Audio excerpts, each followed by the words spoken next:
Shrimad Bhagavatam class 182. നമ്മളിന്ന് നോക്കുന്നത് 9ാമത്തെ സ്കന്ധത്തിൽ 4ാമത്തെ അധ്യായമായിട്ട് നഭകവംശവർണ്ണനവും അംബരീഷോപാഖ്യാനവുമാണ്. ഇപ്പോൾ നമുക്ക് കഥയിലൂടെ ചില ആശയങ്ങൾ പറയാൻ പോവുകയാണ്. ഇതെല്ലാം സൃഷ്ടിയായിട്ട് ബന്ധപ്പെട്ടത് തന്നെയാണ്. അതുകൊണ്ട് നമുക്ക് അതിലേക്ക് കിടക്കാം. ഇപ്പം ശ്രീസുഖൻ പറയുകയാണ്, മനുപുത്രൻ. അപ്പം മനുപുത്രന്മാർ കുറേ പേരുണ്ട്. അതിലുള്ള അടുത്ത പുത്രൻ്റെ, അതായത് നഭകൻ്റെ വംശത്തെ പറ്റിയാണ് പറഞ്ഞു തുടങ്ങുന്നത്. അപ്പം നഭകൻ്റെ പുത്രനായ നാഭാകൻ, ഏറ്റവും ഒടുവിലത്തനായ അവൻ, കുറേ കാലം ഏറ്റവും ഒടുവിലത്തവനാണ് അവൻ കുറേ കാലം ബ്രഹ്മചാരിയായി ഗുരുകുലത്തിൽ കഴിഞ്ഞ ശേഷം, ഇപ്പം കുറേ മക്കളുണ്ട് അദ്ദേഹത്തിന്, അവൻ ഏറ്റവും ഒടുവിലത്തവനാണ്. അപ്പോൾ അവനെന്ത് ചെയ്തു എന്ന് വെച്ചാൽ കുറേ കാലം സന്യസിക്കാനെല്ലാം പോയി. ബ്രഹ്മചാരിയായിട്ട്, ബ്രഹ്മചര്യം എന്ന് പറഞ്ഞാൽ വിദ്യാഭ്യാസം നേടുന്ന സമയമാണ്. ആദ്യകാലം പഠിക്കുന്ന സമയം, എന്നാണ് ബ്രഹ്മചര്യം എന്ന് പറയുന്നത്. അവന് പഠിച്ചും മതിയായില്ല. അവൻ കുറേ കാലം അവിടെ ഗുരുകുലത്തിൽ താമസിച്ചിട്ട് പഠിച്ചു. അപ്പോൾ സാധാരണ പഠിക്കുന്നതിന് ഒരു ലിമിറ്റൊന്നുമില്ലാതെ, ചിലവർ 2ാം ക്ലാസ് കഴിയുമ്പോൾ മതിയാക്കി പോകും, ചിലവർ 10 വരെ എങ്ങനെയും കടിച്ചു പിടിച്ചിരിക്കും, ചിലവർ അങ്ങനെ പഠിച്ച് പിന്നെ മരിക്കുന്നവരെ പഠിക്കുന്നവരുണ്ട്. അങ്ങനെ ഇവൻ കുറേ കാലം അങ്ങനെ പഠിച്ചതിൻ്റെ ശേഷം തിരിച്ചെത്തിയപ്പോൾ സഹോദരങ്ങൾ എല്ലാം എന്ത് ചെയ്തിരിക്കുന്നു, അവൻ്റെ സ്വത്തെല്ലാം വീതിച്ചെടുത്തിരിക്കുകയായിരുന്നു.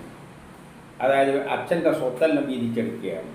ആ കൂട്ടത്തിൽ അവൻ്റെ സ്വത്തും കൂടി അങ്ങ് വീതിച്ചെടുത്തു. കാരണം ഇനിവനും വരാനൊന്നും പോകുന്നില്ല. അവൻ അങ്ങനെ അങ്ങ് ബ്രഹ്മചരിയായിട്ട് പോവുകയാണ്. ബ്രഹ്മചര്യം എന്ന് പറഞ്ഞാൽ പഠിക്കുക എന്നതാണ്.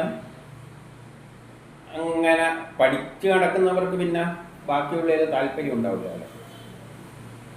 അപ്പം അവൻ വരില്ല എന്ന് കണ്ടിട്ട് വിചാരിച്ചിട്ട് എന്ത് ചെയ്തു, എല്ലാം കൂടിയിട്ട് അവരങ്ങ് വീതിച്ചെടുത്തു. എൻ്റെ അവൻ വന്നപ്പോൾ അവർ പറഞ്ഞത് പിതാവിനെയാണ് അവന് പൗത്രിക സ്വത്തായി നൽകിയിരിക്കുന്നത്. അപ്പം അവർ പറഞ്ഞു, ഇവൻ പോയി ചോദിച്ചല്ലോ എൻ്റെ സ്വത്ത് ആരുടെ എവിടെയാണുള്ളത്. നമ്മൾ പിതാവിനെയാണ് എനിക്ക് വെച്ചിരിക്കുന്നത്, പിതാവിൻ്റെ സ്വത്തല്ലേ. വിധിച്ചിട്ട് അവസാനം വന്നത് പിതാവിനെ അത് എനിക്ക് വെച്ചിരിക്കുകയാണ്. അതായത് 2ൽ പറയുകയാണ്, അവൻ അവരോട് എനിക്ക് എന്ത് സ്വത്താണ് ഭാഗ്യക്ക് വെച്ചിരിക്കുന്നതെന്ന് ചോദിച്ചപ്പോഴാണ് അവർ പറഞ്ഞത് അച്ഛനെയാണെന്ന് പറഞ്ഞത്. അപ്പോഴവൻ അച്ഛനോട് പോയിട്ട് പറഞ്ഞു, അച്ഛാ, എനിക്ക് നിങ്ങളെയാണ് എൻ്റെ ഭാഗവീതമായിട്ട് പറഞ്ഞു വെച്ചിരിക്കുന്നത്. അപ്പോൾ അച്ഛൻ പറഞ്ഞു, അത് നീ വകവെക്കരുത്, അന്ന് നീ വകവെക്കേണ്ട ആവശ്യമില്ല, അതെല്ലാം ചുമ്മാ അടിക്കുന്നതാണ്, അവരതിനെ പറ്റിക്കുകയാണ്. ഏതായാലും 3ൽ അദ്ദേഹം പറയുകയാണ്. അപ്പോൾ അച്ഛൻ പറഞ്ഞു, ആ വിഷയം വിട്ടിട്ട് വേറൊരു വിഷയത്തിലേക്ക് പോവുകയാണ്. ഇപ്പോൾ അങ്കീരസിൻ്റെ ഗോത്രക്കാരായ ഋഷികളെല്ലാം യാഗം നടത്തുന്നുണ്ട്. അപ്പം അങ്കീരസിൻ്റെ കാലഘട്ടം, അങ്കീരസ് എന്ന് പറഞ്ഞാൽ ഊർജം കണങ്ങളായിട്ട് മാറുക, ഇലക്ട്രോൺ പ്രോട്ടോൺ ആകുന്നതിന് ആ ഘട്ടം, അതിനെക്കാട്ടിയും മുമ്പിൽ ചില കണങ്ങളായിട്ടുണ്ട്. ആ കണങ്ങളാകുന്ന കാലഘട്ടമാണ്. അപ്പോൾ ഓർക്കണം, ഇത് സൃഷ്ടി നടത്തുന്ന സമയത്തുള്ള വിഷയം വെച്ചിട്ടാണ് ഈ പറയുന്നത്. അവിടെ കയറിയിട്ട് നമ്മൾ മനുഷ്യരുടെ രൂപത്തിലൊന്നും ഇതിനൊന്നും കണ്ടേക്കരുത്. ഇതെല്ലാം സൃഷ്ടിയുടെ ആദ്യഘട്ടത്തിലെ ചില സംഭവങ്ങൾ വെച്ചുകൊണ്ട് പ്രകൃതി രഹസ്യങ്ങൾ, അല്ലെങ്കിൽ ഈ നമ്മുടെ എല്ലാം പിന്നിലുള്ള ചില നിഗൂഢ രഹസ്യങ്ങളെല്ലാം പറഞ്ഞു തരാൻ വേണ്ടിയാണ് ഇതിങ്ങനെ കഥരൂപത്തിൽ അവതരിപ്പിക്കുന്നത്. സൃഷ്ടിക്ക് പിന്നിലുള്ള ചില രഹസ്യങ്ങൾ. അവർ വലിയ ബുദ്ധിമാന്മാരാണെങ്കിലും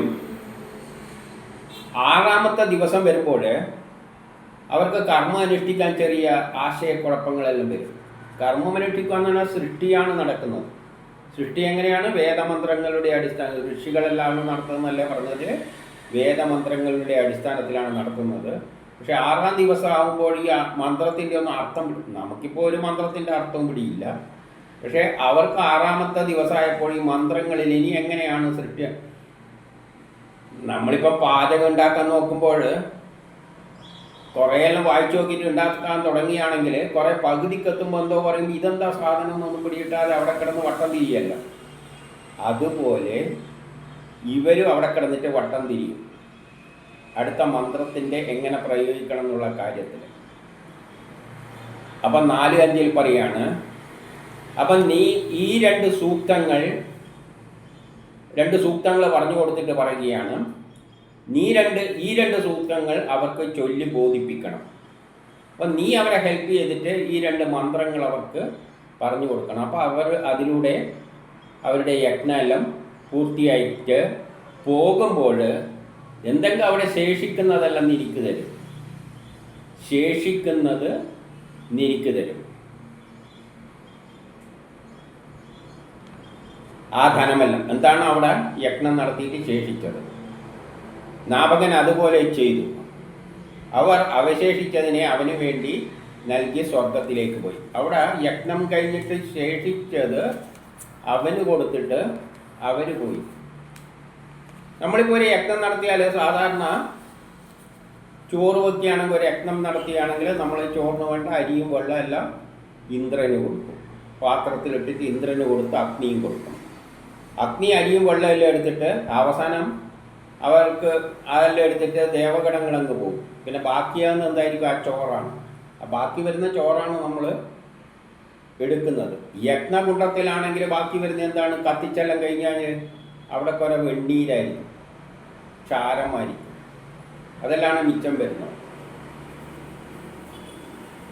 അപ്പോൾ അവനെന്ത് ചെയ്തു? അങ്ങനെ ബാക്കി കൊടുത്ത സാധനം സ്വന്തമാക്കുവാൻ ശ്രമിച്ചപ്പോൾ ആ സമയത്ത് കാഴ്ചയിൽ കറുത്ത നിറമുള്ള ഒരു രൂപി വടക്ക് നിന്നും വന്നിട്ട് പറഞ്ഞു. കറുത്ത രൂപം, ഒരു വിരൂപനാണ്, കറുത്തൊരുമാതിരി ഇരിക്കുന്നത്. കാരണം കത്തി അവശേഷിക്കുന്ന സാധനം എന്തായാലും കറുത്താണല്ലോ ഇരിക്കുക. യജ്ഞം അഗ്നിയിലാണ് നടക്കുക, എല്ലാം കത്തിച്ച് വിറകെല്ലാം ഇട്ടിട്ട് കത്തിച്ചെന്ന് വെച്ചോളൂ. പിന്നെ അവിടെ അവശേഷിക്കുന്ന സാധനം എന്തായിരിക്കും? വെണ്ണീരും മറ്റും ഇതും ഇതെല്ലായിരിക്കും. അതായിരിക്കണല്ലോ അവശേഷിക്കുന്നത്. എന്തായാലും അത് അവശേഷിച്ചത്. അപ്പം ആ അരൂപി വന്നിട്ട് പറയുകയാണ്, യജ്ഞഭൂമിയിൽ അവശേഷിക്കുന്ന ധനം എൻ്റേതാണ്, അത് എൻ്റെ ധനമാണ്. യജ്ഞഭൂമിയിൽ അവശേഷിക്കുന്ന നീ ഒന്ന് എടുത്തു കൂട്ടുക, അത് എൻ്റേതാണ്, അതിൽ നിന്ന് എടുക്കുന്നത്. അപ്പോൾ എന്തായിരിക്കും? വെണ്ണീരെല്ലായിരിക്കും. ഒരു യജ്ഞസ്ഥലത്ത് പോയാൽ നിങ്ങൾ എന്താ ഉണ്ടാവുക? കുറേ വെണ്ണീര് മിച്ചം ഉണ്ടായി. ഇപ്പോൾ പൊങ്കാലയിൽ ഇട്ട് കഴിഞ്ഞാൽ അവിടെ എന്തായിരിക്കും മിച്ചം ഉണ്ടാവുക? ബാക്കിയുള്ള സാധനങ്ങൾ ഈ വെണ്ണീരും അത് ഇതെല്ലാം തന്നെയാണ്. അപ്പോൾ അതിനൊരു അവകാശമുണ്ട്. ആരാണ് ആ അവകാശി? വന്നിട്ടാണ് കറുത്ത രൂപമാണ്, ചുടലപ്പറമ്പിലെ രൂപമാണ്. ആ രൂപം വന്നിട്ടാണ് പറയുന്നത് അത് എനിക്ക് അവകാശപ്പെട്ടതാണ്. 7 അപ്പോൾ ഇവൻ പറഞ്ഞു, അല്ല ഇതെനിക്ക് മഹർഷിമാരായ ഋഷികൾ അതെല്ലാം നടത്തിയ ഋഷികൾ പറഞ്ഞതാണ് എന്നോട് എടുത്തോളാൻ. അവരാണല്ലോ യജ്ഞം നടത്തിയത്. അപ്പോൾ അദ്ദേഹം പറഞ്ഞു, ആ കറുത്ത രൂപം പറഞ്ഞു, എന്നാ ഒരു കാര്യം ചെയ്യാം, നിന്റെ അച്ഛൻ്റെ അടുത്ത് തന്നെ പോയിട്ട് നമുക്ക് ആ സംശയം നിവൃത്തി വരുത്താം. നിന്റെ അച്ഛൻ പറയുന്ന മതി, കാരണം അച്ഛന് നല്ല വിവരമുള്ള പാർട്ടിയാണ്. എന്നാൽ പിന്നെ അച്ഛൻ്റെ അടുത്ത് പോയി ചോദിക്കാം. അങ്ങനെ അവര് പിതാവിൻ്റെ അടുത്ത് പോയിട്ട് നാപകൻ ചോദിച്ചു.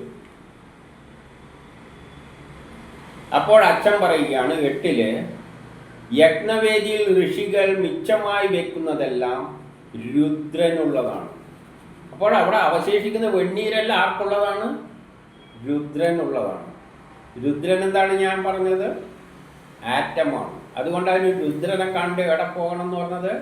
ചുടലപ്പറമ്പിൽ പോകണം. ചുടലപ്പറമ്പിൽ പോയി കഴിഞ്ഞാൽ കത്തിയിട്ട് അവിടെ ശേഷിക്കുന്ന സാധനം എല്ലാം എന്തായിരിക്കും? കാൽസ്യോ കാർബണോ എന്തെങ്കിലും എല്ലായിരിക്കും. അപ്പം ഈ കാൽസ്യം കാർബൺ എന്നെല്ലാം പറയുന്ന സാധനം എന്താണ്? ആറ്റങ്ങളാണ്. ഇപ്പം രുദ്രനെ കണ്ടിക്ക് ചുടലപ്പറമ്പിൽ പോകണമെന്ന് വെച്ച് കഴിഞ്ഞാൽ എല്ലാം കത്തി നശിച്ചാൽ അവിടെ കിട്ടുന്ന ക്ഷാരത്തിലെ പ്രധാന ഘടകം എന്തായിരിക്കും? കാർബണും അതുപോലെയുള്ള ചില ആറ്റങ്ങളെല്ലാമായിരിക്കും. ആ ആറ്റങ്ങളെയാണ് രുദ്രൻ എന്ന് പറയുന്നത്. അപ്പം രുദ്രൻ എന്താണെന്ന് മനസ്സിലാക്കണ്ടെങ്കിൽ ചുടലപ്പറമ്പിൽ തപ്പി നോക്കിയാൽ കിട്ടുന്ന സാധനമാണ് രുദ്രൻ. അത് ആറ്റങ്ങളാണ്. അപ്പം അതിൻ്റെ അവകാശി ആരാണ്? രുദ്രനാണ്. ഈ സത്യമാണ് ഇവിടെ പറയുന്നത്. രുദ്രനെ മനസ്സിലാക്കാൻ ചുടലപ്പറമ്പിൽ പോയി തപ്പി നോക്കുക, അവിടെ നിന്ന് കിട്ടുന്ന ഭസ്മം എടുത്ത് നോക്കുക, ലാബ് കൊണ്ട് അനലൈസ് ചെയ്ത് നോക്കുക. എന്തായിരിക്കും? കാർബണും എന്തായിരിക്കും? എല്ലായിരിക്കും സിലിക്കണും കാർബണും ഉണ്ടാവും, സിലിക്കൺ ഉണ്ടാവും, പിന്നെ എന്തുണ്ടാവും? ചിലപ്പോൾ കാൽസ്യം ഉണ്ടാവും. അങ്ങനെയെല്ലാം ആറ്റ രൂപത്തിലായിരിക്കും, ആറ്റത്തോടടുത്ത രൂപത്തിൽ ആറ്റ രൂപങ്ങളെല്ലായിരിക്കും. അധികവും കാർബണായിരിക്കും. അപ്പം ആറ്റത്തെ മനസ്സിലാക്കാൻ കവികൾ വേദവ്യാസനെല്ലാം വളരെ ലളിതമായിട്ടാണ് പറഞ്ഞിരിക്കുന്നത്. ചുടലപ്പറമ്പിൽ നോക്കിയാൽ മതി എന്ന്. അവിടെ എന്തായാലും കരി അടിച്ച് പുകയിലടിച്ച് ഒരു മാതിരി ആയിരിക്കില്ല. നമ്മളത് രുദ്രനെ ഏതുമാതിരിയെല്ലാം അവതരിപ്പിച്ചു. അതിൻ്റെ സയൻസിലൂടെ നമ്മൾ പോകാത്തതുകൊണ്ട് ഈ കുഴപ്പമെല്ലാം പറ്റിയത്.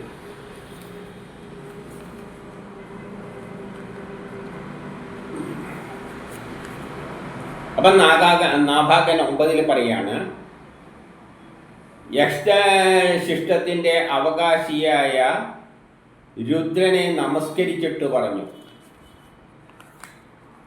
യജ്ഞത്തിൻ്റെ അവശിഷ്ടം അങ്ങേക്കുള്ളതാണെന്നാണ് പിതാവ് പറഞ്ഞത്. അതുകൊണ്ട് അങ്ങയെ ഞാൻ ശിരസ വണങ്ങുന്നു. അച്ഛൻ പറഞ്ഞ് അതിൻ്റെ എല്ലാം അവശിഷ്ടം അവകാശപ്പെട്ടത് രുദ്രനെയാണ്. അത് രുദ്രൻ്റെ സാധനമാണ്. ആറ്റങ്ങളെല്ലാം രുദ്രൻ്റെ ആറ്റെന്നൊന്നും പറഞ്ഞില്ല. ശാസ്ത്രീയമായിട്ട് പറയുമ്പോൾ ആറ്റങ്ങളെല്ലാം കാർബണെല്ലാം രുദ്രനുമായിട്ട് ബന്ധപ്പെട്ടതാണ്. അത് രുദ്രൻ അവകാശപ്പെട്ടതാണ്. അതുകൊണ്ട് അത് അങ്ങേക്കുള്ളതാണ് എന്ന് പറഞ്ഞുകൊണ്ട് നമസ്കരിച്ചു, വണങ്ങി. 10:11 അപ്പോൾ ഭഗവാൻ പറഞ്ഞു, യാതൊരു കാരണത്താൽ അങ്ങയുടെ പിതാവ് ഇത് പറഞ്ഞു പിതാവ് സത്യം പറഞ്ഞു. അല്ലെ പിതാവ് മകൻ്റെ പക്ഷമൊന്നും പിടിച്ചിട്ട് അല്ല ഇത് എനിക്കുള്ളതാണെന്നൊന്നും പറയാൻ പോയില്ല. പിതാവ് സത്യം പറഞ്ഞു. അങ്ങ് അദ്ദേഹം പറഞ്ഞത് തന്നെ അങ്ങ് എന്നോടും പറഞ്ഞു. വേണ്ടിക്ക് അങ്ങേക്ക് മകന് വേണ്ടിക്കില് നാഭാഗന് വേണ്ടിക്ക് പറയായിരുന്നു. അച്ഛൻ പറഞ്ഞതല്ല എനിക്കുള്ളതാണെന്ന് കളവ് പറയായിരുന്നു. അതും ചെയ്തില്ല. അതിനാൽ ഋഷികളാൽ നൽകപ്പെട്ടത് അടുത്ത് അങ്ങ് എടുത്തുകൊണ്ടുപോയിക്കോളും. എന്നിട്ട് അതും പറഞ്ഞിട്ട് ശ്രീരുദ്രൻ തിരോധാനം ചെയ്തു. അല്ലാതെ രുദ്രന് ആറ്റങ്ങളൊന്നും ആവശ്യമില്ല. എന്താണ് ഇതിലൂടെ പറഞ്ഞു തരുന്നത്? യജ്ഞകുണ്ഡത്തിൽ അവശേഷിക്കുന്ന സാധനങ്ങൾ രുദ്രനാണ്, അത് ആറ്റങ്ങളാണ് എന്ന സന്ദേശമെല്ലാണ് ഇവിടെ തരുന്നത്. 12 ഈ സംഭാഷണം യാതൊരുവൾ പ്രഭാതത്തിലും സഭാകാല സന്ധ്യാസമയത്തും സ്മരിക്കുന്നുവോ അവൻ കവിയും മന്ത്രജ്ഞനും ജ്ഞാനിയുമായിത്തീരും. ഇത് രാവിലെയും വൈകുന്നേരവും എപ്പോഴും ഇത് പറഞ്ഞുകൊണ്ട് നിന്നാൽ എപ്പോഴെങ്കിലും അവൻ്റെ തലയിൽ കയറും ഇത് പറയുന്നതിൻ്റെ അർത്ഥം എന്താണെന്ന്. രുദ്രനെ നിങ്ങൾ രാവിലെയും വൈകുന്നേരം ഈ കഥ ഇങ്ങനെ ചിന്തിച്ചുകൊണ്ടിരിക്കുമ്പോൾ കുറേ കാലം കഴിയുമ്പോൾ ചിന്തിച്ച് അവസാനം എന്ത് മനസ്സിലാക്കും? ഇതെന്താണ്? രുദ്രൻ എന്ന് പറയുന്നത് ആറ്റമാണെന്ന് മനസ്സിലാക്കും. അതുവരെ നമ്മൾ കഥയിലുള്ള കഥാപാത്രത്തെയും പിടിച്ചുകൊണ്ട് നടക്കും. എൻ്റെ 13 ആ നാഭാഗനിൽ നിന്നാണ് വലിയ ഭക്തനായ അംബരീക്ഷൻ ഉണ്ടായത്. അവൻ്റെ പുത്രനാണ് അംബരീക്ഷൻ. അവനെ ബ്രാഹ്മണ ശാപം പോലും ഏൽക്കുകയില്ല എന്ന് പറഞ്ഞു നിർത്തിയാണ്. എന്തിനെങ്ങനെ പറഞ്ഞു നിർത്തുന്നത്? ബ്രാഹ്മണ ശാപം പോലും അവനെ ഏൽക്കുകയല്ല എന്ന് പറഞ്ഞ അല്ലേ? അപ്പോഴേക്ക് മറ്റേയാൾ കക്ഷി പിടിച്ചോളൂ. ആര്? നമ്മളെ രാജാവ് ഉടനെ അതെനിക്ക് കേൾക്കണം, അത് ഭയങ്കര രസമാണ്. എങ്ങനെയാണ് അങ്ങനെ ബ്രാഹ്മണൻ്റെ ശാപം പോലും ഏൽക്കാതെ വരുന്നതെന്നെല്ലാം.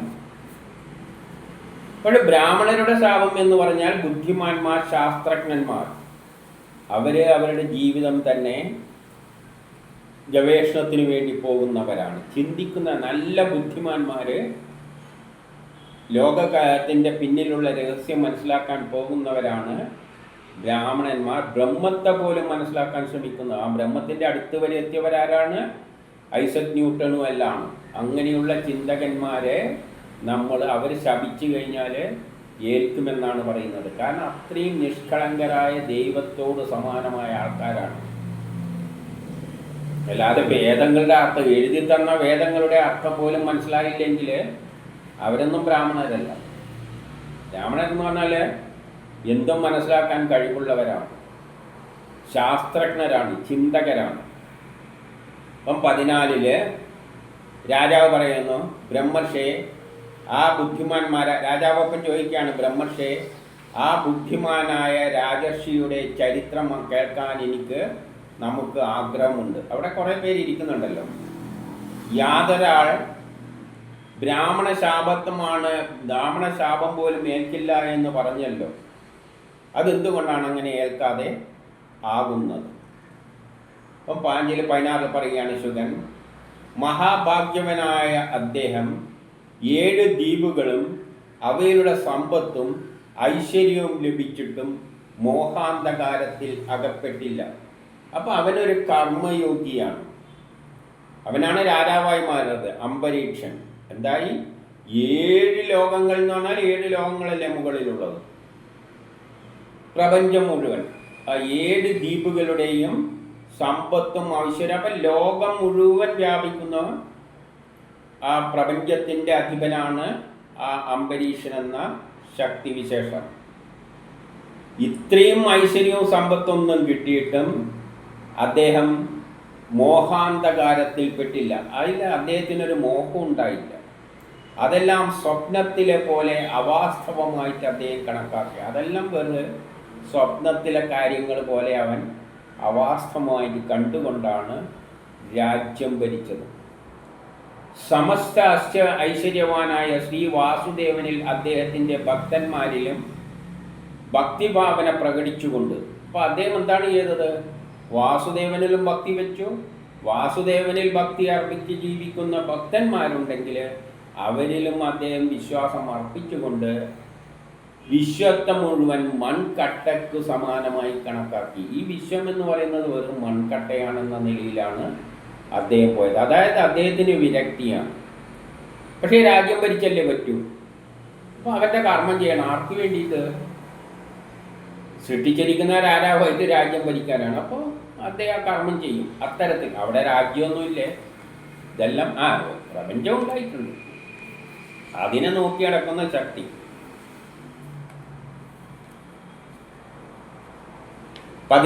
മനസ്സിനെ പരമാത്മാവിൻ്റെ പാദത്തിൽ അർപ്പിച്ചുകൊണ്ട് വൈകുണ്ഠമൂർത്തിയുടെ ഗുണഗണങ്ങൾ കീർത്തിച്ചുകൊണ്ട്, അപ്പോൾ എപ്പോഴും കീർത്തി വായെല്ലാം അദ്ദേഹത്തിൻ്റെ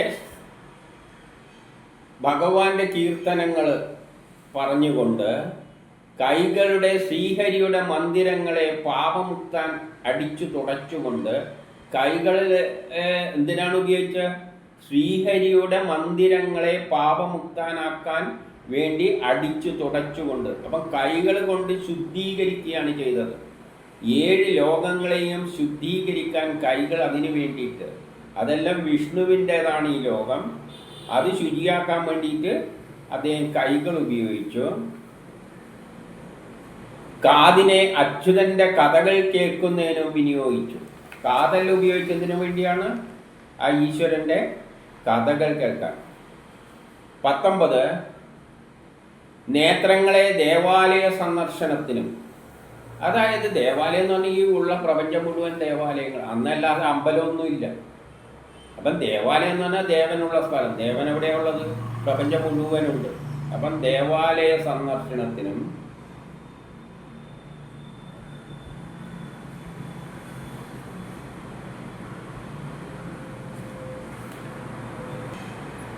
അദ്ദേഹം ദേഹത്തിൻ്റെ സ്പർശത്തെയെല്ലാം, അദ്ദേഹത്തിൻ്റെ സ്പർശമെല്ലാം ആ ഭഗവാനെ നൃത്യഭാവത്തിൽ സേവിക്കുന്നവരുടെ ശരീരസ്പർശനത്തിന് വേണ്ടിയിട്ട്. അതായത് ആ ഭക്തന്മാരായ ആൾക്കാരുണ്ട്, നല്ല ശുദ്ധമായ ഭക്തന്മാരായ ആൾക്കാർ. അവർ ആരെയാണ് സേവിക്കുന്നത്? ഭഗവാനെ ആശ്രയിക്കുന്നവരാണ്. അവരെ സ്പർശിക്കാൻ വേണ്ടിയാണ് അദ്ദേഹം ശരീരമെല്ലാം ഉപയോഗിച്ചത്. അവരെ തൊട്ട് വണങ്ങുക, അതിനെല്ലാം വേണ്ടിയിട്ട്. ഗ്രാണേന്ദ്രിയത്തെ തുളസിയുടെ നീരിൽ നിന്നും വരുന്ന, തുളസിയുടെ ചെടിയിൽ നിന്നും വരുന്ന, തുളസീനെ വിഷ്ണുവായിട്ട് ബന്ധിപ്പിച്ചിട്ട് പറയുന്നുണ്ട്. അപ്പം അതിൽ നിന്ന് വരുന്ന മണം ശ്വസിക്കുന്നതിന് വേണ്ടിയാണ് മൂക്ക് ഉപയോഗിച്ചത്. അല്ലാതെ തുളസീൻ്റെ മണമല്ല, ഭഗവാന്റെ മണം. തുളസിയിൽ നിന്നും വരുന്ന ഭഗവാന്റെ മണം ശ്വസിക്കുക. അതായത് എന്ത് ചെയ്യുന്നുണ്ടെങ്കിലും ഭഗവാനെ പറ്റി ചിന്തിച്ചുകൊണ്ട് ചെയ്യുക. അതാണ് നമുക്കെല്ലാം ഉപദേശിച്ചിരിക്കുന്ന വഴി. ആത്മീയതയിലേക്ക് പോകാൻ പറ്റുന്ന കാര്യങ്ങളല്ല. ഭൗതിക ലോകത്തിൽ രാജ്യം ഭരിക്കണം, നമുക്ക് നമ്മുടേതായ കർമ്മങ്ങൾ ചെയ്തു കൊടുക്കണം. അപ്പോൾ ആർക്ക് വേണ്ടി എല്ലാം ചെയ്യുമ്പോൾ ഒരു മണം മണക്കുന്നുണ്ടെങ്കിൽ തുളസീൻ്റെ മണം വരികയാണെങ്കിൽ തുളസീൻ്റെ മണം ചിന്തിക്കരുത്. തുളസിയുടെ കിടക്കുന്ന വിഷ്ണുവിൽ നിന്നും ഉത്ഭവിച്ചു വരുന്ന മണമാണ് ഞാൻ ശ്വസിക്കുന്നതെന്ന് നിലയിൽ ചിന്തിച്ചിട്ട് ജിഹ്വ എന്ത് ജിഹ്വയുണ്ടെങ്കിൽ അത് ഭഗവാന്റെ നിവേദ്യത്തിലും ദർശിക്കുക. പിന്നെ 20 പാദങ്ങളെ ഭഗവാന്റെ ക്ഷേത്രത്തിലേക്ക് നയിക്കുന്നതായിട്ടും, പാദത്തെ ഞാനിപ്പോൾ ഏതെങ്കിലും ഒരു കടയിലേക്ക് പോവുകയാണെന്ന് വെച്ചോ, ആ കട ഭഗവാൻ തന്നെയാണ്. ആ ഭഗവാന്റെ തിരുനടയിലേക്കാണ് ഞാൻ പോകുന്നത്. എന്തിനു വേണ്ടിയിട്ട്? എന്തോ സാധനം വാങ്ങാനാണ്.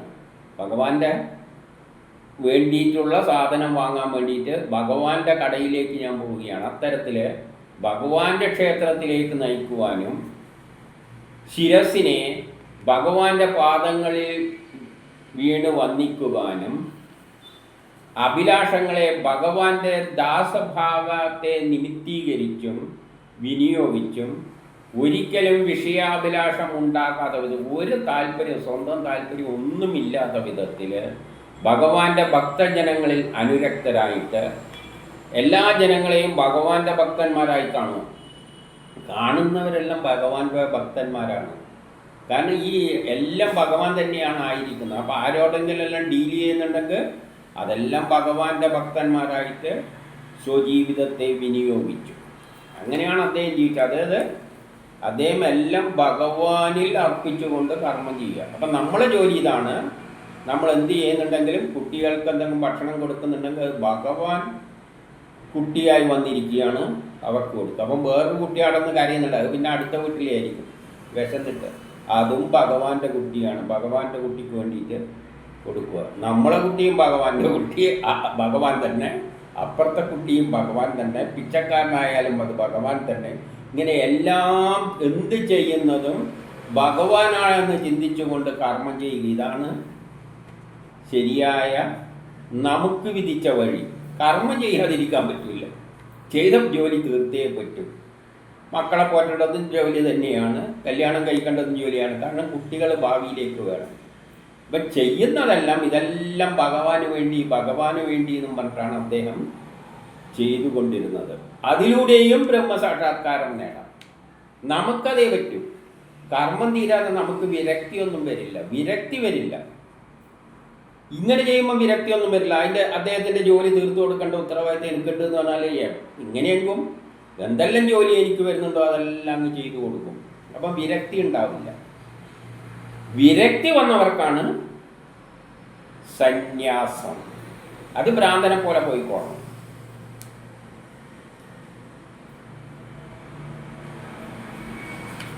എന്നിട്ട്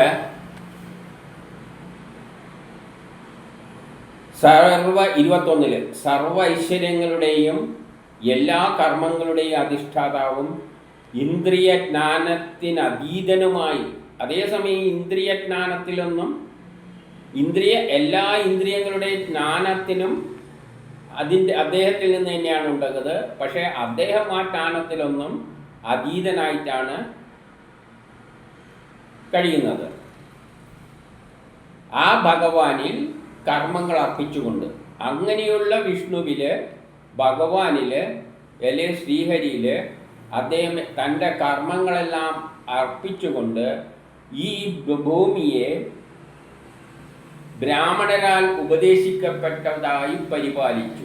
സ്വന്തം നിലയിലല്ല. രാജാവ് എന്ന് പറയുമ്പോൾ ഒരിക്കലും സ്വന്തം നിലയിൽ ചെയ്യരുത്. ശാസ്ത്രത്തിൻ്റെ എന്താണോ ഗ്രന്ഥങ്ങളിൽ പറഞ്ഞിരിക്കുന്ന ആ തരത്തിൽ സയൻസിൻ്റെ ബഡ്ജറ്റ് പറയുന്നതിൻ്റെ അടിസ്ഥാനത്തിൽ നമ്മളെന്ന് പറഞ്ഞാൽ മന്ത്രിസഭ ഒരു ബഡ്ജറ്റ് ഉണ്ടാക്കും, അടുത്ത വർഷം എങ്ങനെ ചെയ്യണമെന്ന്.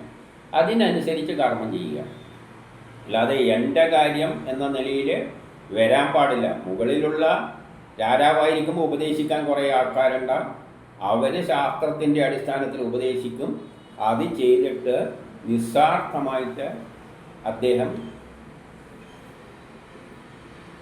ഒരു ഫലവും ഇച്ഛിക്കാതെ അദ്ദേഹം ആ ശക്തിക്ക് വേണ്ടി കർമ്മം ചെയ്തു. അപ്പോൾ അദ്ദേഹം യഥാർത്ഥ ഭൗതികവാദിയാണ്. എങ്ങനെയാണ് ജീവിക്കുന്നത്? എല്ലാം വിഷ്ണുവിന് അർപ്പിച്ചുകൊണ്ട്, എല്ലാം വിഷ്ണുവായി കണ്ടുകൊണ്ട്, എല്ലാം വിഷ്ണുവിനെ അർപ്പിച്ചുകൊണ്ടാണ് അദ്ദേഹം കർമ്മം ചെയ്തത്.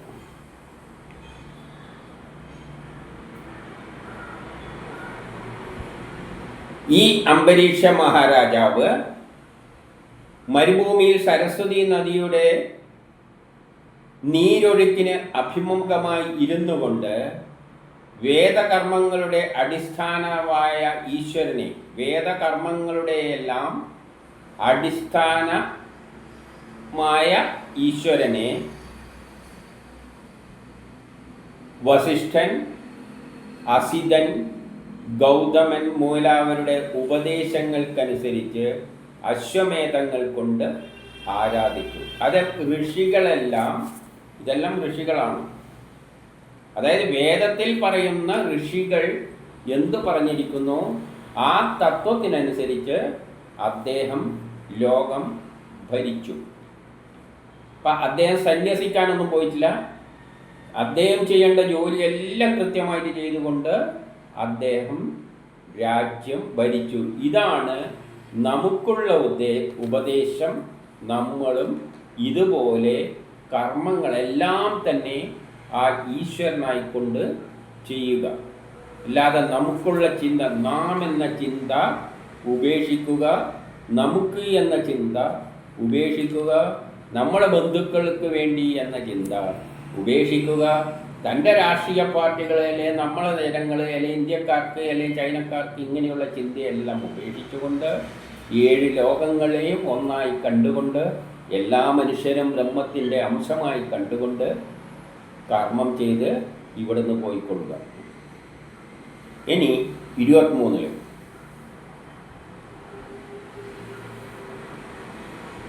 അംബരീഷന്റെ യജ്ഞങ്ങളിൽ സദസ്യരും ഋഷികളും മറ്റു ജനങ്ങളും ശോഭന വസ്ത്രങ്ങൾ ധരിച്ച് കണ്ണടക്കാതെ ഭഗവാന്മാർക്ക് സമാനം കാണപ്പെട്ടു. അദ്ദേഹത്തെ സേവിക്കുമ്പോൾ അതിൽ ഇരിക്കുന്ന ആ സദസ്സിൽ അദ്ദേഹം ചെയ്യുമ്പോൾ, രാജാവ് കർമ്മം ചെയ്യുമ്പോൾ അദ്ദേഹത്തിൻ്റെ ജനങ്ങളും എല്ലാം ഭഗവാനിൽ കർമ്മം ചെയ്യുന്ന മാതിരി ചിന്തിച്ചുകൊണ്ട് അത്ഭുതത്തോടു കൂടിയാണ് ഇരുന്നത്. അവരും അതേ മനസ്കരായിട്ടാണ് നിന്നത്. ഇദ്ദേഹം ചെയ്യുന്നതിന് എല്ലാത്തിലും ഭഗവാന്റെ അവസ്ഥയിൽ ഉയർന്ന് ചിന്തിച്ചുകൊണ്ടാണ് ആ ജനങ്ങളും അദ്ദേഹത്തെ ഫോളോ ചെയ്തത്. ഇനി 24 ശ്രീഹരിയുടെ ലീലാ ചരിത്രത്തെ കേൾക്കുന്നവരുടെയും ഏറ്റുപാടുന്നവരുമായ ജനങ്ങൾ പോലും സ്വർഗലോകം ആഗ്രഹിക്കുന്നവരായിരുന്നില്ല. അങ്ങനെ അദ്ദേഹം ഭരിക്കുമ്പോൾ അദ്ദേഹത്തിൻ്റെ കർമ്മത്തെ നോക്കിയിരുന്ന ജനങ്ങൾക്കും അതേ മനസ്ഥിതിയായി ഒരൊറ്റ ലോക നന്മയ്ക്ക് വേണ്ടി, അല്ലെങ്കിൽ ശ്രീഹരിക്ക് വേണ്ടി കർമ്മം ചെയ്യുന്നതായിട്ട്. അവരൊന്നും സ്വർഗലോകം ആഗ്രഹിച്ചില്ല. അവിടെ ജനമൊന്നുമില്ലേ സൃഷ്ടി ചെയ്ത്. എന്നാലും ആശയത്തിലൂടെ നമുക്കൊരു കാര്യം പറഞ്ഞു തരികയാണ്. ഒരു രാജാവ് ഭരിക്കുമ്പോൾ രാജാവ് രാഷ്ട്രത്തിന് വേണ്ടിയാണ്, അല്ലെങ്കിൽ ആ ജനങ്ങൾക്ക് വേണ്ടിയാണ്. അത് തന്നെയാണ് ശ്രീഹരിക്കായിട്ടുള്ള. ശ്രീഹരി ഉദ്ദേശിക്കുന്നത് എന്താണ്? നല്ലൊരു ലോകം ഉണ്ടാക്കണം. ആ ഒരു യത്നം ചെയ്യുമ്പോൾ ജനങ്ങളും ഒരേ മനസ്കരായിട്ട് അതുപോലെ കർമ്മം ചെയ്യും. അതെപ്പോഴാണ് സംഭവിക്കാൻ പോകുന്നത്? 3-ാം ലോകമഹായുദ്ധത്തിന് ശേഷം, മഹാഭാരത യുദ്ധത്തിന് ശേഷം ഒരു നല്ലൊരു വസുദേവ കുടുംബം ഉണ്ടാകും. ലോകമെല്ലാം കുറച്ചു പേര് അവശേഷിക്കും. അവരെല്ലാം പിന്നെ ഏകമനസ്കരായിട്ട് ലോകത്തെ നിലനിർത്താൻ വേണ്ടി പ്രവർത്തിക്കും. ആ ഒരു കാലഘട്ടമാണ് യഥാർത്ഥമായ ആ വസുദേവ കുടുംബം. ഇനി 25 സ്വരൂപാനന്ദത്തിൽ ലയിച്ചവരും, സ്വരൂപാനന്ദം എന്ന് പറഞ്ഞാൽ ഞാൻ ആ ഈശ്വരനാണ്, ആ ഈശ്വരനാണെന്ന ചിന്തയിൽ ലയിച്ചവരും, അഷ്ടൈശ്വര്യങ്ങളും നേടിയവരായവർ പോലും, എന്നിട്ട് അഷ്ടൈശ്വര്യങ്ങൾ നേടിയവരും, അതായത് സന്യാസത്തിലേക്ക് പോയവർ, സ്വന്തം സ്വരൂപത്തിൽ ഞാൻ ബ്രഹ്മമാണ് എന്ന് ചിന്തിച്ചുകൊണ്ട് യജ്ഞത്തിലൂടെ യോഗയിലൂടെ പോയി ബ്രഹ്മസാക്ഷാത്കാരം നേടുന്നവർക്ക് ലഭിക്കുവാൻ പ്രയാസമായ വിഷയമുക്തിപ്രദമായ ഭഗവാനെ ഹൃദയത്തിൽ കണ്ടുകൊണ്ടേയിരിക്കുന്ന ജനങ്ങളെ മറ്റാരും പ്രലോഭിപ്പിച്ചിരുന്നില്ല. അപ്പം ആത്മീയതയിലേക്ക് തിരിയുക എന്ന് പറയുന്നത് എല്ലാം ഉപേക്ഷിച്ചിട്ട് എല്ലാം ബ്രഹ്മമാണ് എന്ന് ചിന്തിച്ചു പോവുകയാണ്. ഇവരതല്ല ചെയ്തത്. ഈ രാജാവും രാജാവിൻ്റെ പ്രജകളുമെല്ലാം ലോകത്തിന് വേണ്ടി ഏകമനസ്കരായിട്ട് ആ ബ്രഹ്മത്തിന് വേണ്ടി, ഈശ്വരന് വേണ്ടി എന്ന നിലയിൽ കർമ്മം ചെയ്യുമ്പോൾ അവരെ മറ്റാരും പ്രലോഭിപ്പിച്ചിരുന്നില്ല. ഒരാളുടെ പ്രലോഭനം അവരെ ഏൽക്കില്ല. അവരെല്ലാം ഒറ്റക്കെട്ടായിട്ട് ആ ലോകത്തിന് വേണ്ടി കർമ്മം ചെയ്യുന്നു.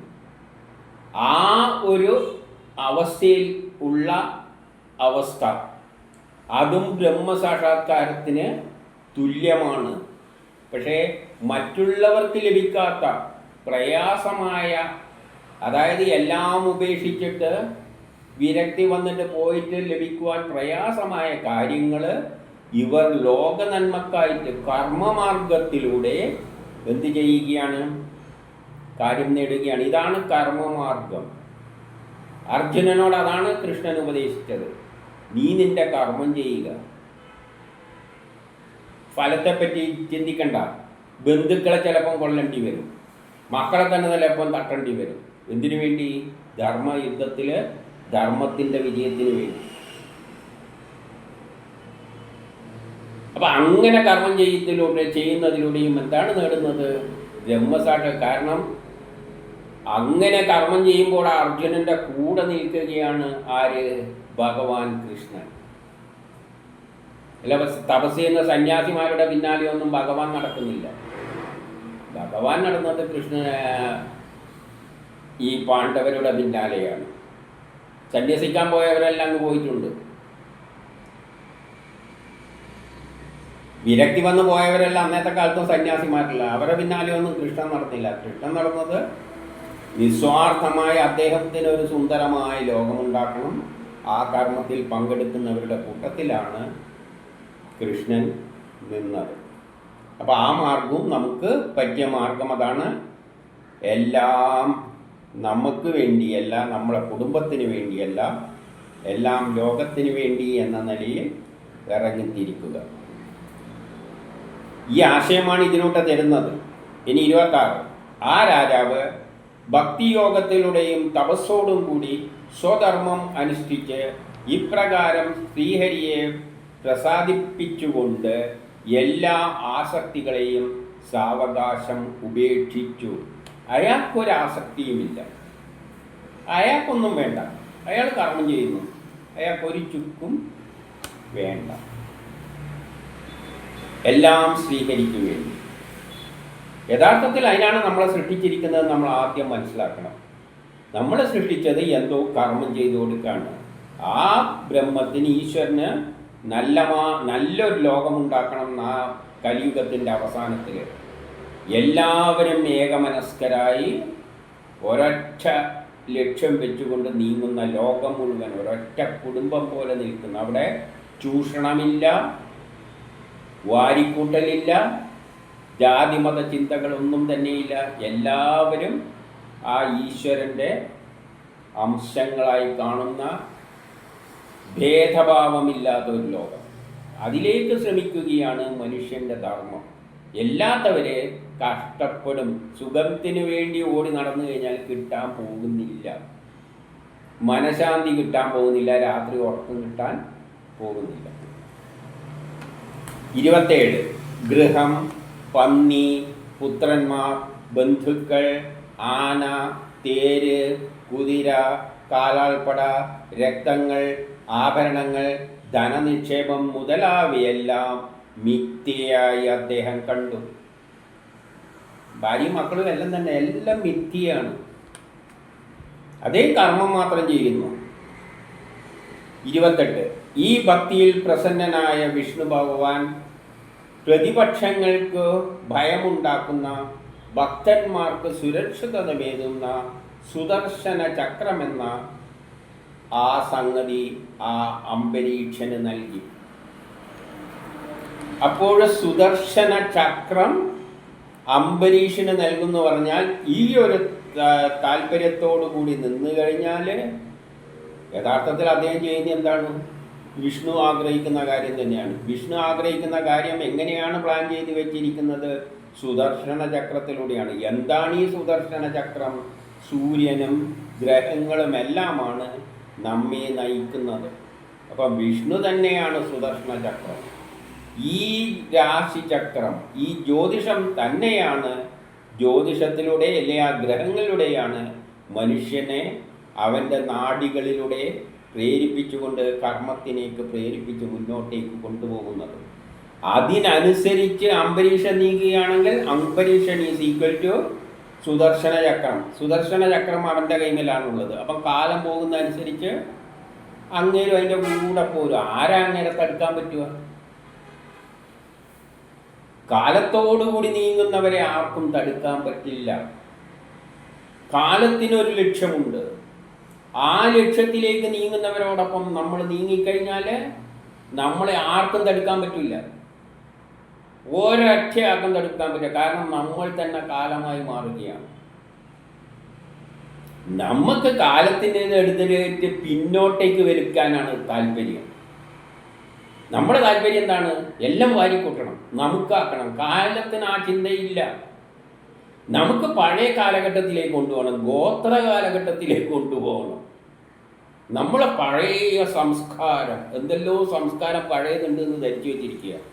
അന്ന് കഷ്ടപ്പെട്ട് നരകിച്ചിട്ടാണ് മനുഷ്യൻ ജീവിച്ചത്. എന്നിട്ട് പഴയ സംസ്കാരത്തിലേക്ക്, രാജഭരണത്തിലേക്ക് അവരെന്നിട്ട് വിദേശികൾ കൊണ്ടുവന്നു. അവസാനം രാമൻ വന്നിട്ട് ഇവന്മാരെയെല്ലാം തച്ച് ഇല്ലാതാക്കിയിട്ടാണ് ഈ ജനാധിപത്യത്തിലേക്ക് കൊണ്ടുവന്നിരിക്കുന്നത്. എന്നിട്ട് നമുക്ക് അങ്ങോട്ടേക്ക് പോകണം. രാമൻ്റെ കാലഘട്ടത്തിൽ ഏത് രാജാക്കന്മാർ കണ്ടെടുത്തെല്ലാം പെണ്ണും കെട്ടി, എന്നിട്ട് അവരുടെ മക്കൾ തോന്നുന്ന മാതിരി ഭരിക്കുന്ന ഒരു വ്യവസ്ഥിതിയിലേക്ക് അവസാനം വിദേശികൾ വന്ന് നാട് മുഴുവൻ കൊളാക്കി.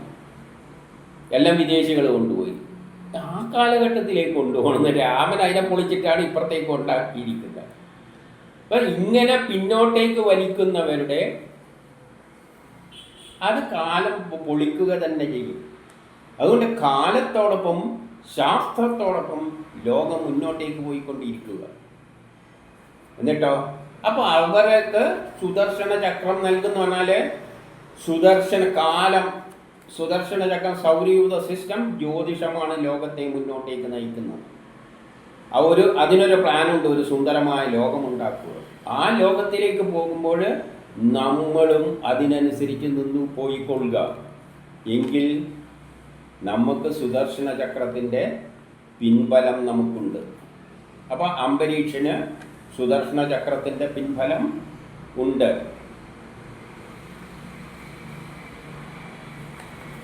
എന്നിട്ടോ അംബരീഷന് നൽകി. ഇനി 29.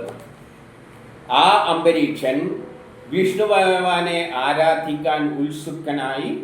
അപ്പോൾ അവനത് കിട്ടിയപ്പോൾ അവന് വലിയ ഉത്സാഹം ഉണ്ടായത് വിഷ്ണുവിൻ്റെ ആഗ്രഹങ്ങൾ സാധിച്ചുകൊണ്ട് ലോകത്തെ മുന്നോട്ടേക്ക് നയിക്കണം. അപ്പം രാജ്ഞിയോടൊത്ത്, ഭാര്യയോടൊത്ത് എന്നല്ല പറഞ്ഞത്, രാജ്ഞിയോടൊത്ത്. കാരണം അദ്ദേഹം കളഞ്ഞിട്ടൊന്നുമില്ല, എല്ലാം കളഞ്ഞു പോവുകയല്ല ചെയ്തത്. രാജ്ഞി എന്ന സ്ഥാനമുണ്ട്, രാജാവാണ്, രാജ്ഞി ഉണ്ടാവും. രാജ്ഞിയോടൊത്ത് 1 വർഷം നീണ്ടു നിൽക്കുന്ന ദ്വാദശി വ്രതം അനുഷ്ഠിച്ചു.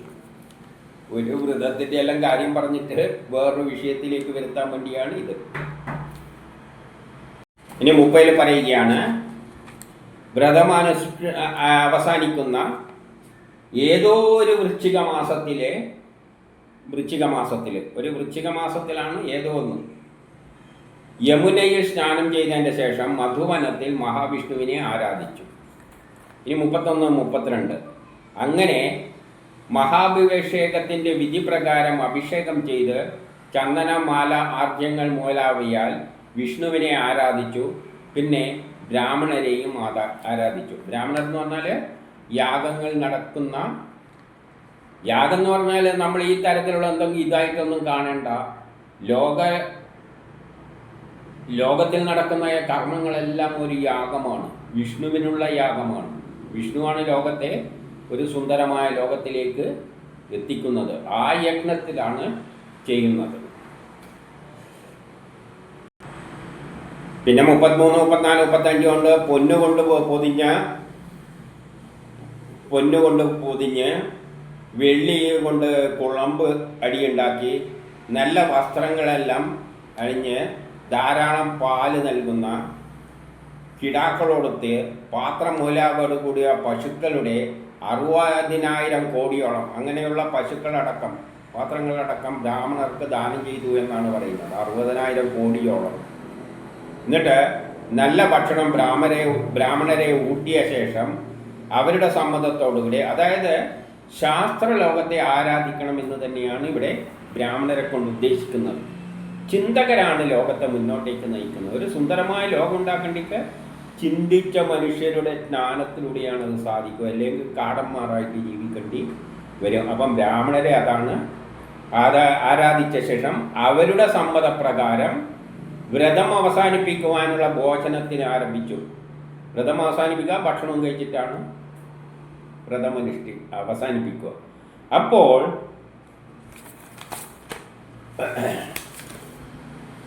ദുർവാസസ് എന്ന ദുർവാസാവ് എന്ന് നമ്മൾ പറയും. ഇവിടെ ഒരു ചെറിയ വ്യത്യാസമുണ്ട്. നമുക്ക് ദുർവാസസ് എന്നാണ് ഇവിടെ പറഞ്ഞിരിക്കുന്നത്. പറയാൻ സുഖം ദുർവാസാവ് തന്നെയാണ്. അപ്പം ദുർവാസാസ് എന്ന മഹർഷി അവിടെ എത്തി. അല്ലെങ്കിൽ ദുർവാസാവ് മഹർഷി അവിടെ എത്തി. അത് തന്നെ ഞാൻ പറയുകയാണ്, അതാണ് സുഖം. അല്ലാതെ ദുർവാസസ് എന്നെല്ലാം പറയാൻ കുറച്ച് പാടുകൾ.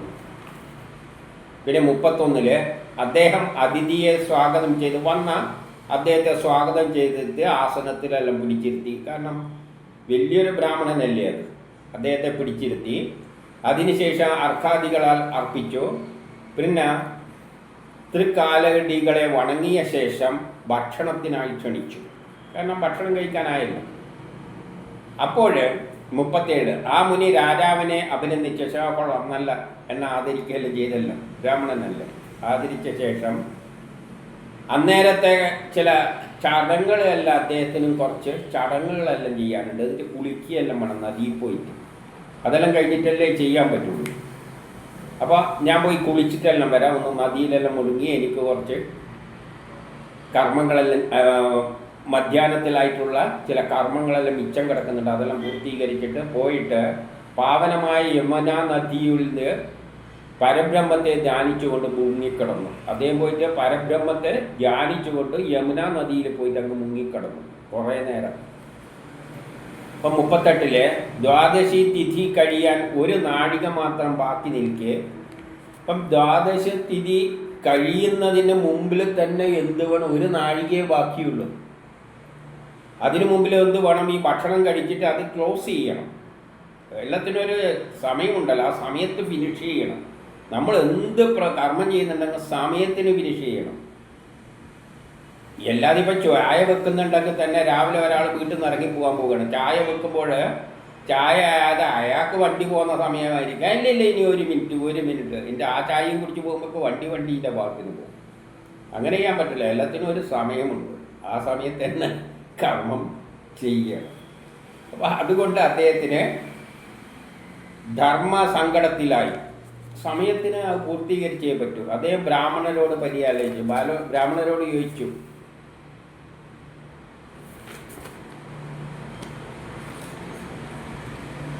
അദ്ദേഹം എന്താ പറഞ്ഞത്, ബ്രാഹ്മണരെ അവഗണിക്കരുത്, ദോഷമാണത്. ബ്രാഹ്മണർ എന്ന് പറഞ്ഞാൽ ഇവിടെ വരെ കക്ഷിയുണ്ട്, അതിഥിയായിട്ട് വന്നിട്ട് കുളിക്കാൻ പോയിരിക്കുകയാണ്. അപ്പം അവരെ അവഗണിക്കരുത്, അത് ദോഷമാണ്. ദ്വാദശി കഴിഞ്ഞതിന് മുമ്പ് തന്നെ വ്രതം അവസാനിപ്പിക്കണം എന്നുമുണ്ട്. അതും ശാസ്ത്രമാണ്. ആകയാൽ എന്ത് ചെയ്താൽ എനിക്ക് നന്മയുണ്ടാകും, ഞാൻ എന്ത് ചെയ്താലാണ് നന്മയുണ്ടാവുക? ഒരു ദോഷവും ബാധിക്കാതിരിക്കുക അദ്ദേഹം ചിന്തിച്ചു. പിന്നെ 40 അദ്ദേഹം തീരുമാനിച്ചു, വെള്ളം കൊണ്ട് വ്രതം ഭക്ഷണം ചെയ്യിക്കാം. വെള്ളം കുടിച്ചിട്ട് ഭക്ഷണമായിട്ട് എടുത്തിട്ട് വ്രതം അവസാനിപ്പിക്കാം. കാരണം വേദത്തിൽ പറഞ്ഞിട്ടുണ്ട്, വെള്ളം ഭക്ഷണമായിട്ടും എടുക്കാം, ഭക്ഷണം അല്ലാതെയും കാണാം. അപ്പം വെള്ളം വേണമെങ്കിൽ ഭക്ഷണമായിട്ടും എടുക്കാം. ചില സ്ഥലത്ത് പറഞ്ഞു വെച്ചിട്ടുണ്ട് ഭക്ഷണമല്ലാതെയും എടുക്കാം. അതിനെ ഭക്ഷണത്തിൻ്റെ കണക്ക് കൂട്ടണ്ട. അപ്പം അങ്ങനെ ഒരു വകുപ്പ് വെള്ളത്തിനുണ്ട്. അങ്ങനെ പ്രവചിച്ചിരിക്കുന്നു. അതുകൊണ്ട് വെള്ളം കഴിച്ചാൽ കുറ്റമല്ല. അങ്ങനെ ഋഷിതുല്യനായ രാജാവ് അല്പം ജലം കുടിച്ചിട്ട്, അധികമൊന്നും വയറ് നിറയാനൊന്നും കുടിച്ചിട്ടില്ല, മഹാവിഷ്ണുവിനെ ധ്യാനിച്ചുകൊണ്ട് അല്പം ജലം കഴിച്ച് ദുർവാസാവ് മഹർഷിക്ക് വേണ്ടിയിട്ട് കാത്തിരുന്നു. അല്പം ജലം കഴിച്ചിട്ട്. 42 ദുർവാസാവ് കർമ്മങ്ങളെല്ലാം ചെയ്ത് യമുനാ നദീതീരത്തിൽ നിന്ന് തിരിച്ചു വന്ന് രാജാവിനെ അഭിനന്ദിച്ചു. കാത്തിരിക്കുകയല്ലേ, നന്നായി. അദ്ദേഹത്തിന് സന്തോഷമായി, അങ്ങേര് വരുന്നവരെ കാത്തിരിക്കുന്നുണ്ടല്ലോ. പക്ഷേ ജലം കൊണ്ട് ജലം ഭക്ഷണമായിട്ട് കഴിച്ച കാര്യം അദ്ദേഹം ദിവ്യദൃഷ്ടിയാൽ മനസ്സിലാക്കി. ഇതെല്ലാം കഥയിൽ കൊണ്ട് പറയുന്നതാണ് കേട്ടോ, ആശയം പറയാൻ വേണ്ടിയിട്ടാണ്. അപ്പോൾ അദ്ദേഹത്തിന് ക്ഷോഭം വന്നു. 43 അധികം ക്ഷുഭിതനായ പ്രകമ്പനം കൊള്ളുന്ന ദേഹത്തോട് അദ്ദേഹത്തിൻ്റെ ദേഹമെല്ലാം വിറക്കാൻ തുടങ്ങി. പുരികളിൽ നിന്നെല്ലാം ഇങ്ങനെ പുരികയിൽ ഒരുമാതിരിയാവില്ല ദേഷ്യം പിടിക്കുമ്പോൾ. എന്നിട്ട് അദ്ദേഹം തൊഴുകൈയോട് നിൽക്കുന്ന രാജാവിനോട് പറഞ്ഞു. അപ്പം രാജാവ് പേടിച്ചിട്ട് തൊഴുകൈയോട് നിൽക്കുകയാണ്. അദ്ദേഹത്തോട് പറഞ്ഞു,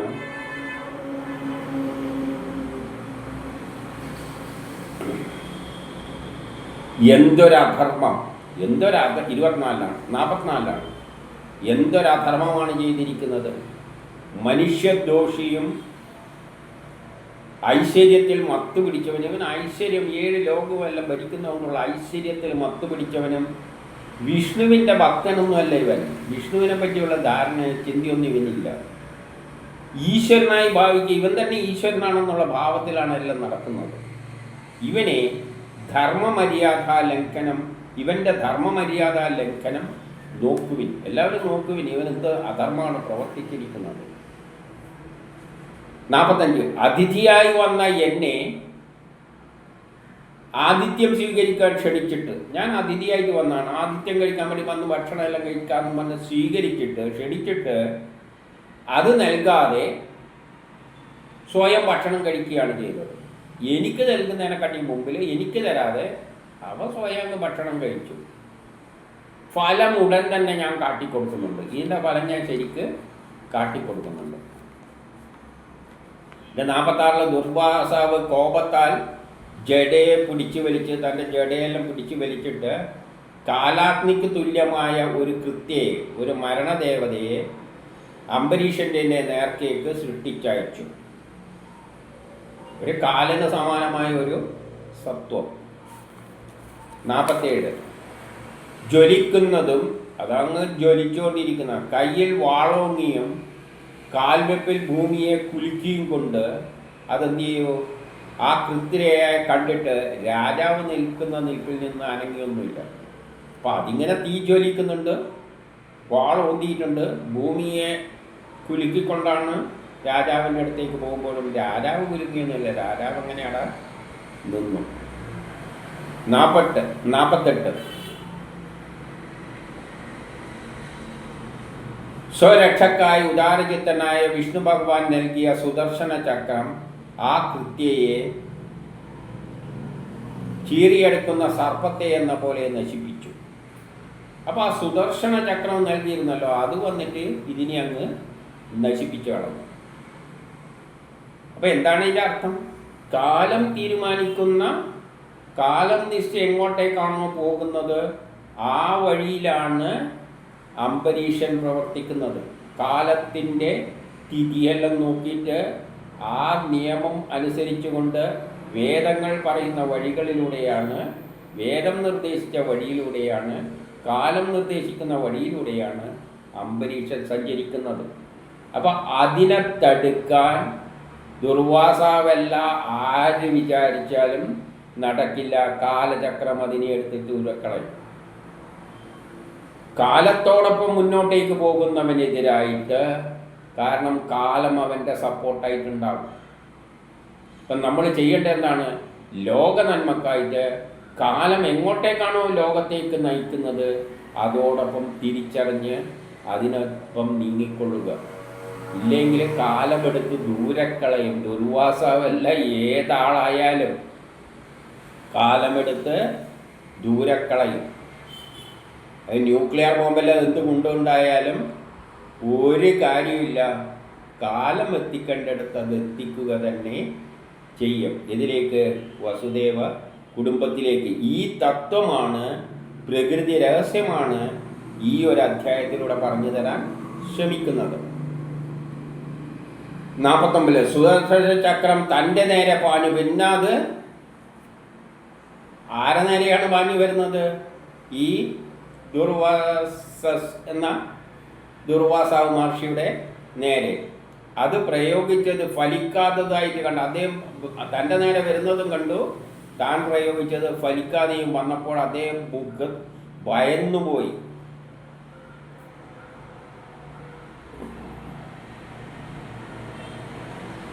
എന്നിട്ടോ ഭയന്നുകൊണ്ട് അദ്ദേഹം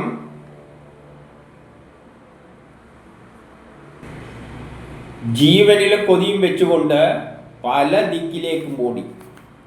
എൻ്റെ 50 പറയാണ്, കാട്ടുതീ സർപ്പത്തെ എന്ന പോലെ സുദർശന ചക്രം ദുർവാസാവിനെ പിന്തുടർന്നുകൊണ്ട്, തീ പൊള്ളിച്ചുകൊണ്ട് സുദർശന ചക്രം പിന്നാലെ വരികയാണ്.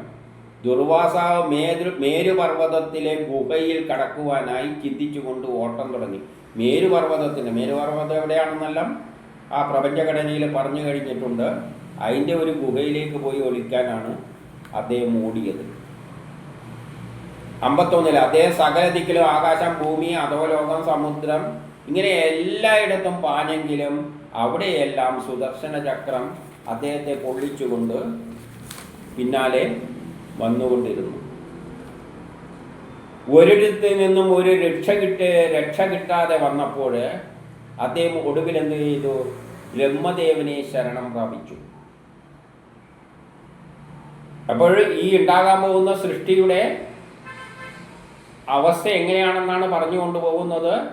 നമ്മൾ കാലത്തിനനുസരിച്ച് മുന്നോട്ടേക്ക് പോവുക. കാലം ബുദ്ധിമാന്മാരായ ശാസ്ത്രജ്ഞന്മാരുടെ സഹായത്താൽ ലോകം പുരോഗമിച്ചു കൊണ്ടുപോവുകയാണ്.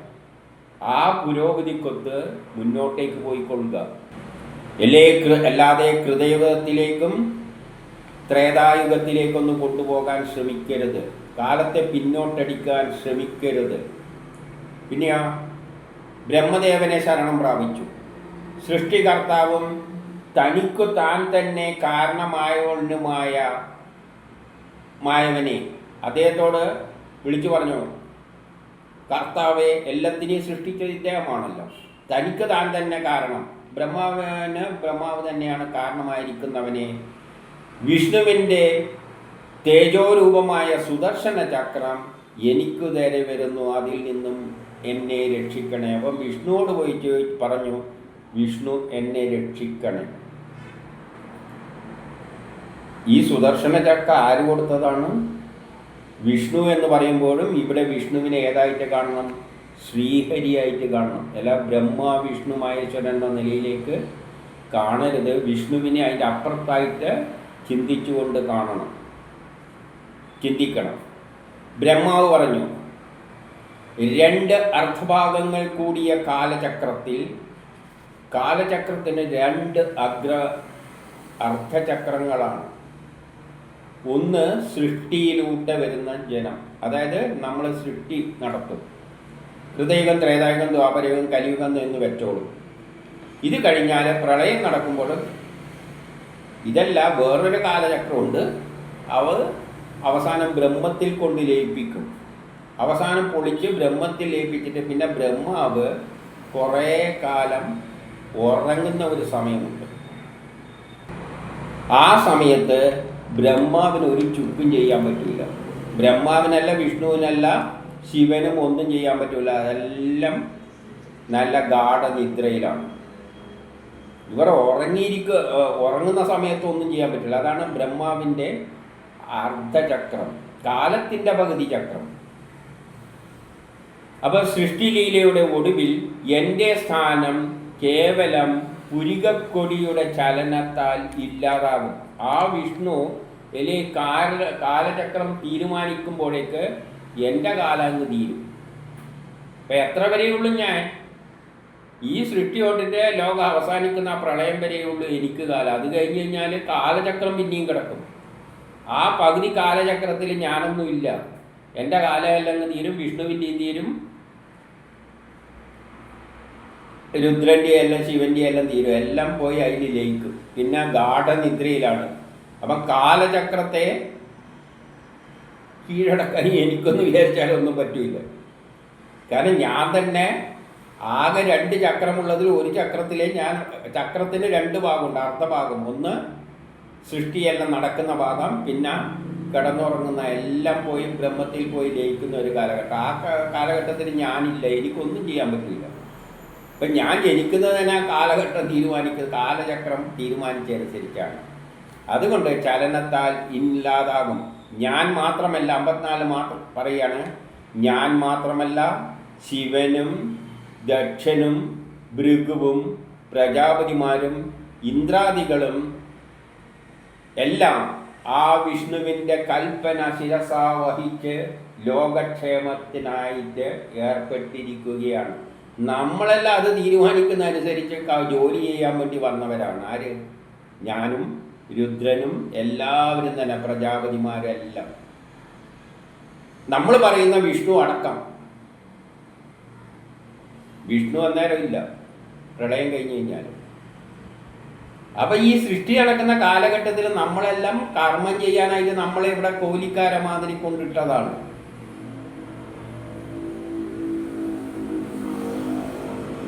അപ്പോൾ 55 ബ്രഹ്മാവിനാൽ തിരസ്കരിക്കപ്പെട്ട ദുർവാസാവ് വിഷ്ണു ചക്രത്താൽ തപിക്കപ്പെട്ടവനായിട്ട് കൈലാസത്തിലെ പരമശിവനെ ശരണം പ്രാപിച്ചു. അപ്പം ബ്രഹ്മാവ് പറഞ്ഞെന്താണ്? ആകെ 2 ചക്രത്തിൽ ഒരു ചക്രത്തിലേ ഞാനുള്ളൂ. അത് കഴിഞ്ഞാൽ എന്നെ മാത്രമല്ല, ഈ ശിവനെയും എല്ലാം തന്നെ എന്തിനു വേണ്ടി നിർമ്മിച്ചാണ്? കർമ്മം ചെയ്യാൻ വേണ്ടിയിട്ട് വിട്ടിരിക്കുകയാണ്. എന്നെയും കർമ്മം ചെയ്യാൻ വിട്ടു, ബ്രഹ്മാവിനെയും കർമ്മം ചെയ്യാൻ വിട്ടു, വിഷ്ണുവിനെയും കർമ്മം ചെയ്യാൻ വിട്ടു, ശിവനെയും കർമ്മം ചെയ്യാൻ വിട്ട് കർമ്മം തീരുമ്പോൾ ഇവരെല്ലാം തട്ടിയിട്ട് ബ്രഹ്മത്തിൽ കൊണ്ട് ലയിപ്പിക്കും. ആ കാലചക്രം. പക്ഷെ കാലചക്രം ഇങ്ങനെയുണ്ട്, 2 അർത്ഥഭാഗമായിട്ട്. അപ്പം ആ കാലചക്രത്തോട് ആര് മത്സരിക്കണം? പറഞ്ഞതിൻ്റെ അർത്ഥം കാലചക്രം ഇങ്ങനെ ചലിച്ചുകൊണ്ടേയിരിക്കും. നമ്മൾ വന്നും പോയും കർമ്മങ്ങൾ ചെയ്തിട്ട് പോവുക, വേറെ ഒരു ചുക്കും നടക്കില്ല. ആരെയും പ്രാർത്ഥിച്ചിട്ട് ഒരു കാര്യവുമില്ല, ഒരു ഗുണവും കിട്ടാൻ പോകുന്നില്ല. ചെയ്യേണ്ട ജോലിയും ചെയ്തിട്ട് പോയി കൊടുക്കുക. ഇതാണ് സന്ദേശം. അപ്പം പരമശിവൻ എന്താണ് പറഞ്ഞത്? വത്സ ദുർവാസാവെ 56 പറയുകയാണ്, ശ്രീഹരിയിൽ നമ്മൾ പ്രഭവിക്കുകയില്ല. ശ്രീഹരിയുടെ ഇപ്പം ശ്രീഹരി എന്നാണ് പറഞ്ഞിരിക്കുന്നത്, വിഷ്ണുവിൽ നിന്നും പോയി. ശ്രീഹരിയിൽ പ്രപഞ്ചം ഏതിൽ നിന്നുണ്ടായോ ആ ശക്തി വിശേഷത്തിൽ നമ്മളെ പ്രഭാവം ഒന്നും ഏൽക്കാൻ പോകുന്നില്ല. അതെന്താണോ തീരുമാനിച്ചാൽ അത് ഇവിടെ നടക്കും. അതിനെ മാറ്റാനൊന്നും നമ്മൾ വിചാരിച്ച കയ്യില്ല എന്നാണ് ആര് ശിവൻ പോലും പറയുന്നത്. കാരണം ബ്രഹ്മാണ്ടമാകുന്ന ജീവനോപാധി വിഗ്രഹങ്ങൾ അവയിൽ ഞങ്ങൾ കറങ്ങുകയാണ്. ഈ ബ്രഹ്മാണ്ടമാകുന്ന ചക്രത്തിൽ നമ്മൾ സുദർശന ചക്രത്തിൽ ഇങ്ങനെ കറങ്ങിക്കൊണ്ടിരിക്കുകയാണ്. ആര്? ബ്രഹ്മ വിഷ്ണു മഹേശ്വരന്മാർ. ബ്രഹ്മാവ് ജനിക്കും, വിഷ്ണു ശിവൻ ജനിക്കും, കുറേ കർമ്മങ്ങൾ ചെയ്യും. കാലം കഴിയുമ്പോൾ കലിയുഗത്തിൻ്റെ അവസാനമാകുമ്പോൾ പൊളിച്ചു കെട്ടും, എല്ലാവരും മതിയാക്കും, കുറേ കാലം റെസ്റ്റ് എടുക്കും, പിന്നെ ആദ്യം ഉണ്ടാക്കും. ഇങ്ങനെ നമ്മളിങ്ങനെ കറങ്ങിയാണ്, നമ്മളും കറങ്ങിയാണ്, വിഷ്ണുവും കറങ്ങിയാണ്. ഏത് ദേവതയായാലും അവരെല്ലാം ഇങ്ങനെ കറങ്ങിക്കൊണ്ടിരിക്കുകയാണ്. അതുകൊണ്ട് ഒരു രക്ഷയില്ല. അങ്ങനെയുള്ള ആയിരക്കണക്കിന് മറ്റുള്ളവരും സൃഷ്ടികാലത്താൽ സംഭവിക്കുന്ന പ്രളയകാലത്തിൽ നശിക്കും. അങ്ങനെ ആയിരക്കണക്കിന് ആൾക്കാർ എന്ന് പറഞ്ഞാൽ എന്നെ പറ്റിയെല്ലാം തന്നെയാണ് പറഞ്ഞിരിക്കുന്നത്. നമ്മളും എല്ലാം കേൾക്കുന്നവരും എല്ലാം എന്തായിരിക്കും, പ്രളയകാലത്തിൽ അങ്ങ് നശിച്ചു പോകും. പക്ഷേ കാലചക്രം പ്രളയം ഉണ്ടാക്കും, പിന്നെയും ഉണ്ടാക്കും. ഈ കാലചക്രം ഇങ്ങനെ ചിരിച്ചുകൊണ്ടിരിക്കും. കാലചക്രത്തെ മറികടക്കാൻ ബ്രഹ്മാവല്ല, വിഷ്ണുവല്ല, മഹേശ്വരനല്ല ആരും വിചാരിച്ചാലും നടക്കാൻ പോകുന്ന കാര്യമല്ല. അവർക്കൊന്നും ഒന്നും ചെയ്യാനില്ല. അവർ വന്ന് കർമ്മങ്ങൾ ചെയ്യുന്നു, ഓരോ ആൾ ചെയ്യുന്നു. ഞാനെൻ്റെ ചെയ്യുന്നു, വിഷ്ണുവിൻ്റെ ചെയ്യുന്നു, ബ്രഹ്മാവിൻ്റെ ചെയ്യുന്നു, ഓരോ ആളും ചെയ്തിട്ട് പോകുന്നു. അവരെയൊന്നും കാല് പിടിച്ചിട്ട് ഒരു കാര്യമില്ല. നമ്മൾ നമ്മൾ ചെയ്യേണ്ട ജോലി ചെയ്തിട്ട് പോയിക്കൊള്ളുക. അത് അതിനായിട്ട് ചെയ്തിട്ട് കഴിഞ്ഞാൽ നമുക്ക് മനസമാധാനം ഉണ്ടായി. എനിക്ക് വേണ്ടി എന്ന് ചെയ്തു കഴിഞ്ഞാൽ കാലത്തിനെതിരാകുമ്പോൾ കാലെടുത്ത് ദൂരെ കളയും. നമ്മുടെ സ്വാർത്ഥത വെച്ച് എനിക്ക് എന്ന് ചെയ്യുകയാണെങ്കിൽ കാലം അംഗീകരിക്കുന്നില്ല. കാലത്തിന് വേണ്ടിയാണ് ലോകം, അല്ല നമുക്ക് വേണ്ടിയല്ല. എനിക്ക് എന്ന ചിന്താഗതിയല്ല, അത് നടക്കില്ല. നിസ്വാർത്ഥ കർമ്മം ചെയ്യാൻ പറ്റുമെങ്കിൽ സമാധാനമായിട്ട് ജീവിക്കാം, അല്ലെങ്കിൽ കഷ്ടവും ദുരിതവുമായിട്ട് തന്നെ പോകാൻ പറ്റുള്ളൂ. ഒരു പരിഹാരവും ഇല്ല. അത് മാത്രമേ ജ്യോതിഷം പറയുന്നുള്ളൂ. എങ്ങനെ പോകുന്നേ ജ്യോതിഷം പറയുള്ളൂ, അല്ലാതെ പരിഹാരമൊന്നും ജ്യോതിഷത്തിലില്ല. പിന്നെ ആളെ സമാധാനിപ്പിക്കാൻ വേണ്ടി എന്തൊക്കെ പറഞ്ഞു കൊടുക്കണം, അല്ലാതെ അവരെ മനസ്സ് നിരുത്സാഹപ്പെടുത്തി വിടാൻ പാടില്ല. ഇപ്പം ഡോക്ടർമാരും രോഗി തട്ടിപ്പോന്ന് കണ്ടാലും രോഗിയോട് നീ തട്ടിപ്പോന്നൊന്നും പറയില്ല. ഇതാ പുതിയ മരുന്നാണെന്ന് വൈറ്റമിൻ ഗുളികയെല്ലാം കൊടുക്കും. എന്നിട്ട് പറയും ഇത് പുതിയ വന്ന മരുന്നാണ്, കവറങ്ങ് കുളിച്ചിട്ടായിരിക്കും കൊടുക്കുക. അവനൊരു ഉന്മേഷം കിട്ടും, ഒരു വിശ്വാസത്തിൽ അതിനെ ധീരമായിട്ട് നേരിടും. ഇതാണ് പരിഹാരം. 57, 58, 59 പറയാണ്, ഞാനും, ശിവനാണ് പറയുന്നത്, ഞാനും സനത്കുമാരനും നാരദനും ബ്രഹ്മാവും ദേവലനും ധർമ്മദേവനും മരീചി മൂലാവരും എല്ലാം ജ്ഞാനത്തിൻ്റെ മറുകര കണ്ടവരാണ്. നമ്മളെല്ലാം ജ്ഞാനത്തിൻ്റെ മറുകര കണ്ടവരാണ്. നമുക്കെല്ലാം എല്ലാ ജ്ഞാനമെല്ലാം നേടിയവരാണ്. ഞങ്ങളെല്ലാം മായയാൽ ആവരണം ചെയ്യപ്പെട്ടവരാണ്. അതേസമയം തന്നെ ശരിയായി ഈ ലോകത്തിലെ ജ്ഞാനെല്ലാം നമുക്കുണ്ട്. ആർക്ക്? ശിവനും എല്ലാം ഉണ്ട്. പക്ഷേ ഞങ്ങളെല്ലാം മായയിൽ ആവരണം ചെയ്യപ്പെട്ടവരാകിയാൽ ഞങ്ങളൊന്നും ആ മായയിൽ അകപ്പെട്ട് ആ നിൻ തിരുവടിയെ അറിയുന്നില്ല. അതാണ് ഏറ്റവും പ്രധാനപ്പെട്ടത്. ശിവന് പോലും, വിഷ്ണുവിന് പോലും, ബ്രഹ്മാവിന് പോലും, ഋഷികൾക്ക് പോലും ആ നിന്തിരുവടിയെ, ശ്രീഹരിയെ അറിയുന്നില്ല. നമ്മളെല്ലാം മായയിൽ കിടന്നിട്ട് വട്ടം തിരിയുന്നവരാണ്. ആര് പറയുന്നു? ശിവൻ പറയുന്നു. നമ്മളെല്ലാം മായയിൽ കിടന്നിട്ട് നട്ടം തിരിയ ഈശ്വരനെ നമുക്ക് പോലും മനസ്സിലായിട്ടില്ല. ഏകനായ ആ ഈശ്വരനെ അതന്നെയാണ് നമ്മളതെടുത്തിട്ട് എന്ത് പറയുന്നത്? ശിവൻ ഈശ്വരനാണ്, ബ്രഹ്മാവ് ഈശ്വരനാണ്, വിഷ്ണു ഈശ്വരനാണ്, മറ്റേ പാർവതി ദേവിയാണ് എന്നെല്ലാം പറഞ്ഞ് നടക്കുന്നത്. ഈശ്വരന്റെ ദേവി. ഇവരൊന്നും ഈശ്വരനല്ല. ഇവർക്ക് പോലും ഈശ്വരൻ എന്താണെന്ന് മനസ്സിലായിട്ടില്ല. ഋഷികൾക്കും മനസ്സിലായിട്ടില്ല. വേദവ്യാസനും മനസ്സിലായിട്ടില്ല എന്ന് വേദവ്യാസം തന്നെ പറയുന്നു. പൂർണ്ണമായിട്ട് മനസ്സിലാക്കാൻ ആർക്കും പറ്റില്ല. എന്നിട്ട് നമുക്ക് 38 മുക്കോടി ഈശ്വരന്മാരാണ്. എവിടെ നിന്ന് എടുത്തു വെച്ചിരിക്കുകയാണ് ഇതെല്ലാം?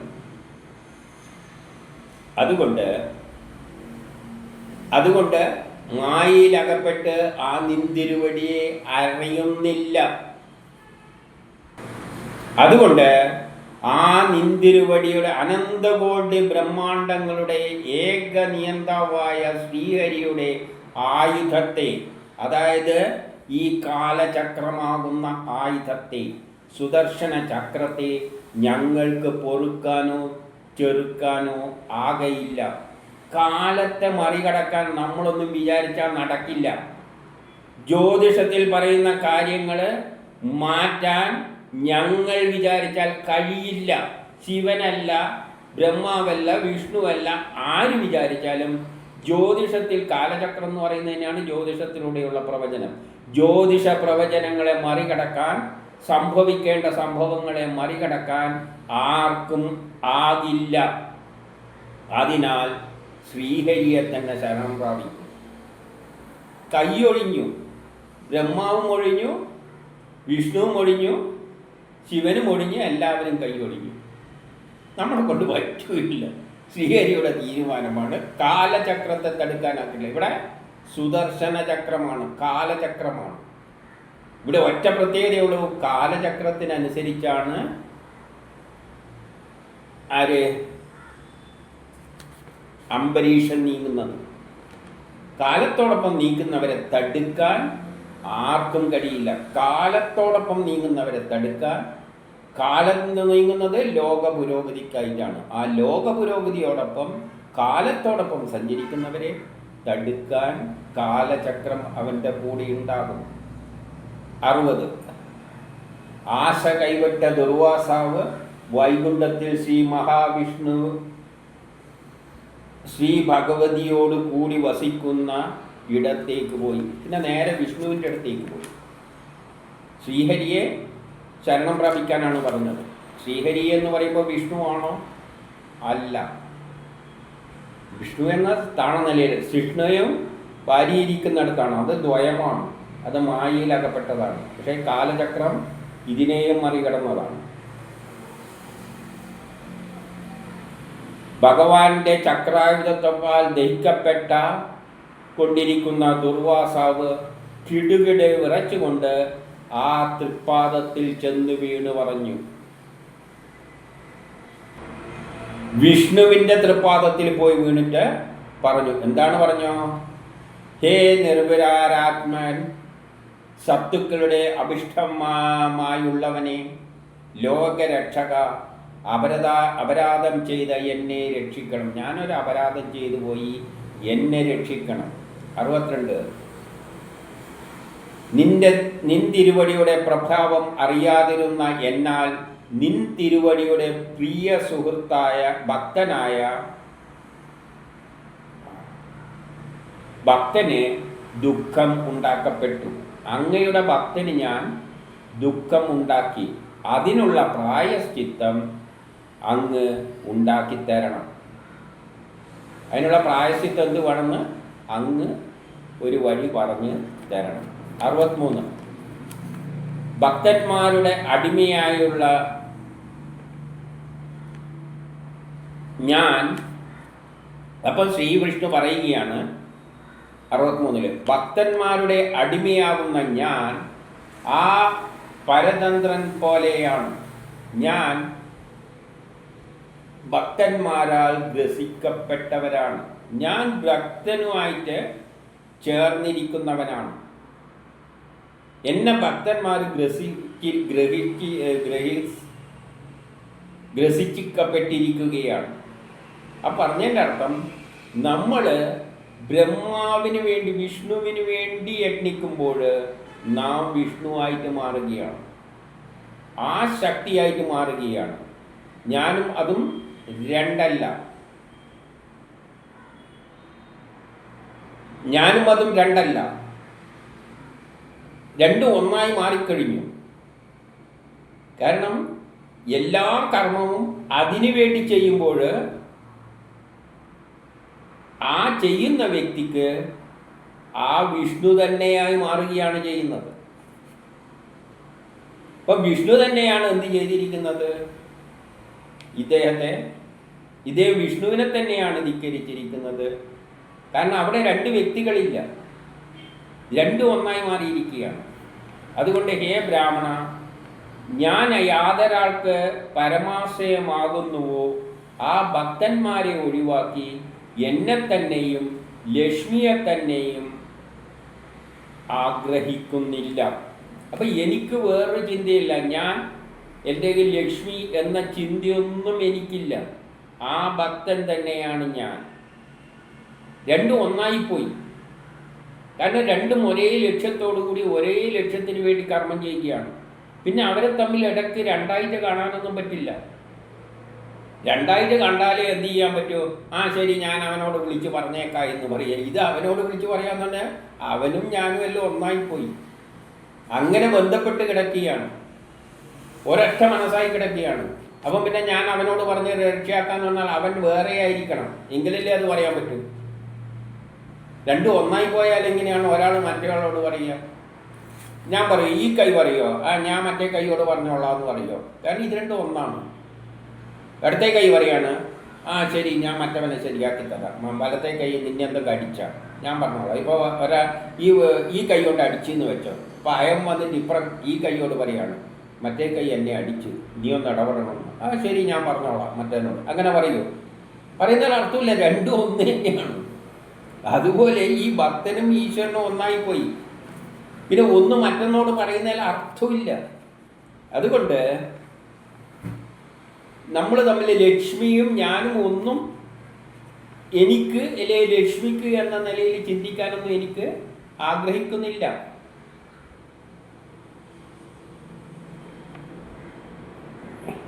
യാതൊരാൾ 65 ഭാര്യ, വീട്, മക്കൾ, ബുദ്ധി, ജീവൻ, ധനം, ഇഹലോകം, പരലോകമെല്ലാം ഉപേക്ഷിച്ച് എന്നെ പ്രാപിക്കുന്നുവോ ഇവരെ കൈവിടുവാൻ എനിക്ക് പറ്റില്ല. കാരണം രണ്ടും ഒന്നായിപ്പോയി. അവയെ കൈവിടാൻ എനിക്ക് പറ്റില്ല. രണ്ടും ഒന്നാണ്. കാലവുമായിട്ട് ചേർന്നിട്ടാണ് അവൻ നീങ്ങുന്നത്. പിന്നെ കാലത്തിനെതിരായിട്ട് എങ്ങനെയാണ് പ്രവർത്തിക്കുക? എന്നാൽ 66 എന്നിൽ ഉറച്ച ഹൃദയത്തോടെ സമദർശിയായിട്ടുള്ളവൻ. സമദർശി എന്ന് പറഞ്ഞാൽ എല്ലാത്തിലും ബ്രഹ്മത്തെ ദർശിക്കുന്നു. എന്നിൽ ഉറച്ച ഹൃദയത്തോടെ ആ അവസ്ഥയിലേക്ക് എത്തണ്ടെങ്കിൽ എന്നിൽ ഉറച്ച ഹൃദയത്തോടെ എല്ലാറ്റിലും സമമായിട്ട് കാണണം. ആരായിട്ട് കാണണം? ബ്രഹ്മം തന്നെയാണ് എല്ലാമായി മാറിയത് എന്ന് ദർശിക്കണം.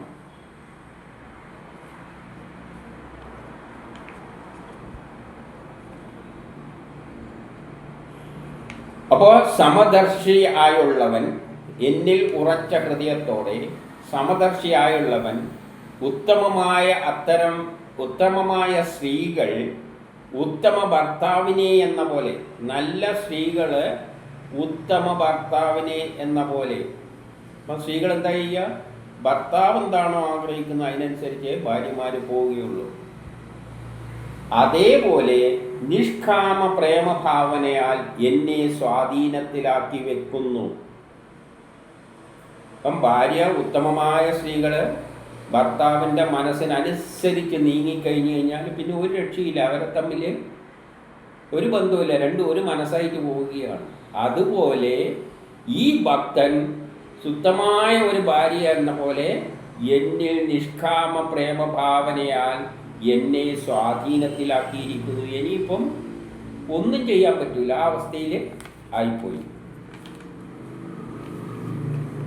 ഇനി 67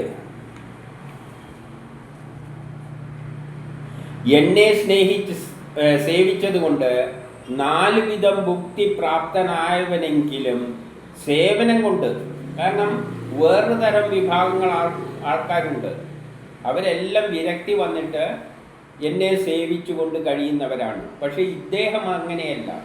ഇദ്ദേഹം നിഷ്കാമ കർമ്മത്തിലൂടെ സേവനം കൊണ്ട് നിഷ്കാമ ഭക്തന്മാർ, അതൊന്നും ആഗ്രഹിക്കാതെ ഒന്നും ആഗ്രഹിക്കുന്നവരായിട്ടുണ്ട്.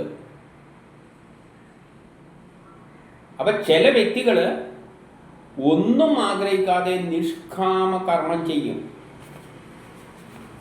അങ്ങനെ കർമ്മം ചെയ്യുന്നവനാണിവൻ.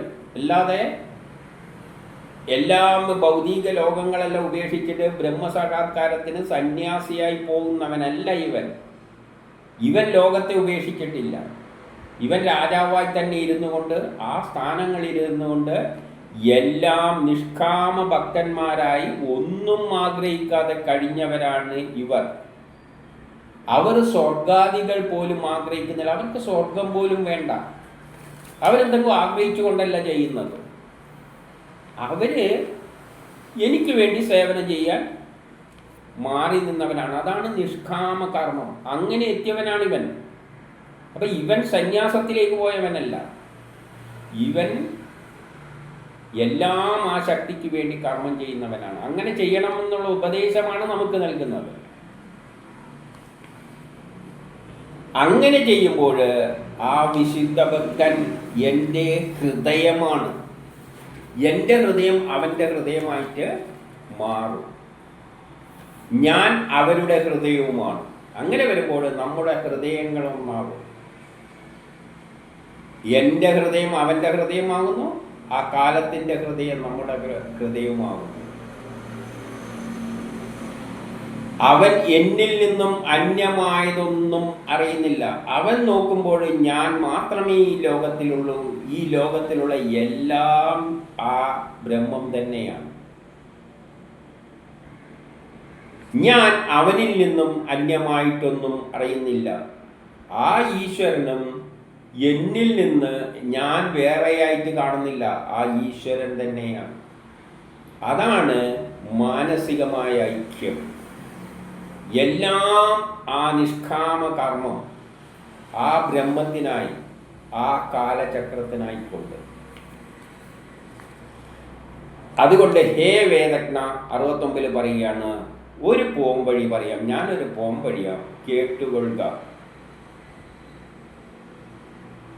ആരിൽ നിന്നും തിരിച്ചടിയേറ്റുവോ അവരെ തന്നെ സമീപിക്കുക. എവിടെ നിന്നാണ് തിരിച്ചടിയേറ്റിരിക്കുന്നത് അവരെ തന്നെ പോയി സമീപിക്കുക.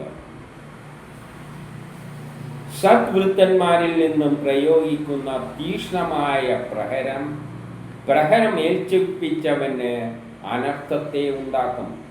അപ്പം നല്ല പ്രവൃത്തികളിൽ ചെയ്യുന്ന അത്തരം നിഷ്കാമമായ ആൾക്കാർക്കെതിരെ പ്രയോഗിക്കുന്ന ശരം തിരിച്ച് നിങ്ങൾക്ക് തന്നെ അനുഭവിക്കേണ്ടി വരും. അതായത് കാലത്തോടൊപ്പം കാലത്തിനനുസരിച്ച് ലോക പുരോഗതിക്കായിട്ട് നിസ്വാർത്ഥമായി കർമ്മം ചെയ്യുന്നവരുടെ നേരെ പ്രയോഗിക്കുന്ന അസ്ത്രങ്ങൾ തിരിച്ച് നിങ്ങളുടെ സ്വാർത്ഥമതികളുടെ നേരെ തന്നെ തിരിച്ചു വരും, ഇന്നല്ലെങ്കിൽ നാളെ.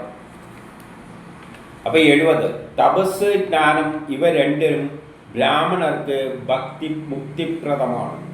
തപസ്സും ജ്ഞാനവും എല്ലാം ഇവ രണ്ടും ബ്രാഹ്മണർക്ക് മുക്തിപ്രദമാണ്.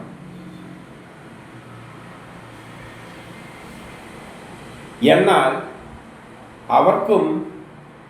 അവ രണ്ടും വിനയ ഉദ്യമത്തിനായാൽ മറിച്ചാവാനും ഇടയുണ്ട്. തപസ്സും ജ്ഞാനമെല്ലാം നേടിയവനാണ് ആര്? ഈ ദുർവാസാവ് മഹർഷിയും. പക്ഷേ അവർക്കും വിനയമായ ഉദ്യമനത്തിനാണ് അത് ഉപയോഗിക്കുന്നതെങ്കിൽ, നല്ല നിലയിലല്ല അത് ഉപയോഗിച്ചതെങ്കിൽ അവർക്ക് പോലും വിനയായി മാറും അത്. അവൻ ദുർവാസാവ് നല്ല തപസ്സെല്ലാം ചെയ്ത് ജ്ഞാനമെല്ലാം ഉള്ളവനാണെങ്കിലും പിഴബന്ധങ്ങൾ സംഭവിച്ചു പോയാൽ അത് തിരിച്ചടിയായിട്ട് ഭവിക്കും. ഹേ ബ്രാഹ്മണ, അതിനാൽ പോകൂ, അംബരീഷൻ എന്ന രാജാവിനെ സമീപിക്കൂ.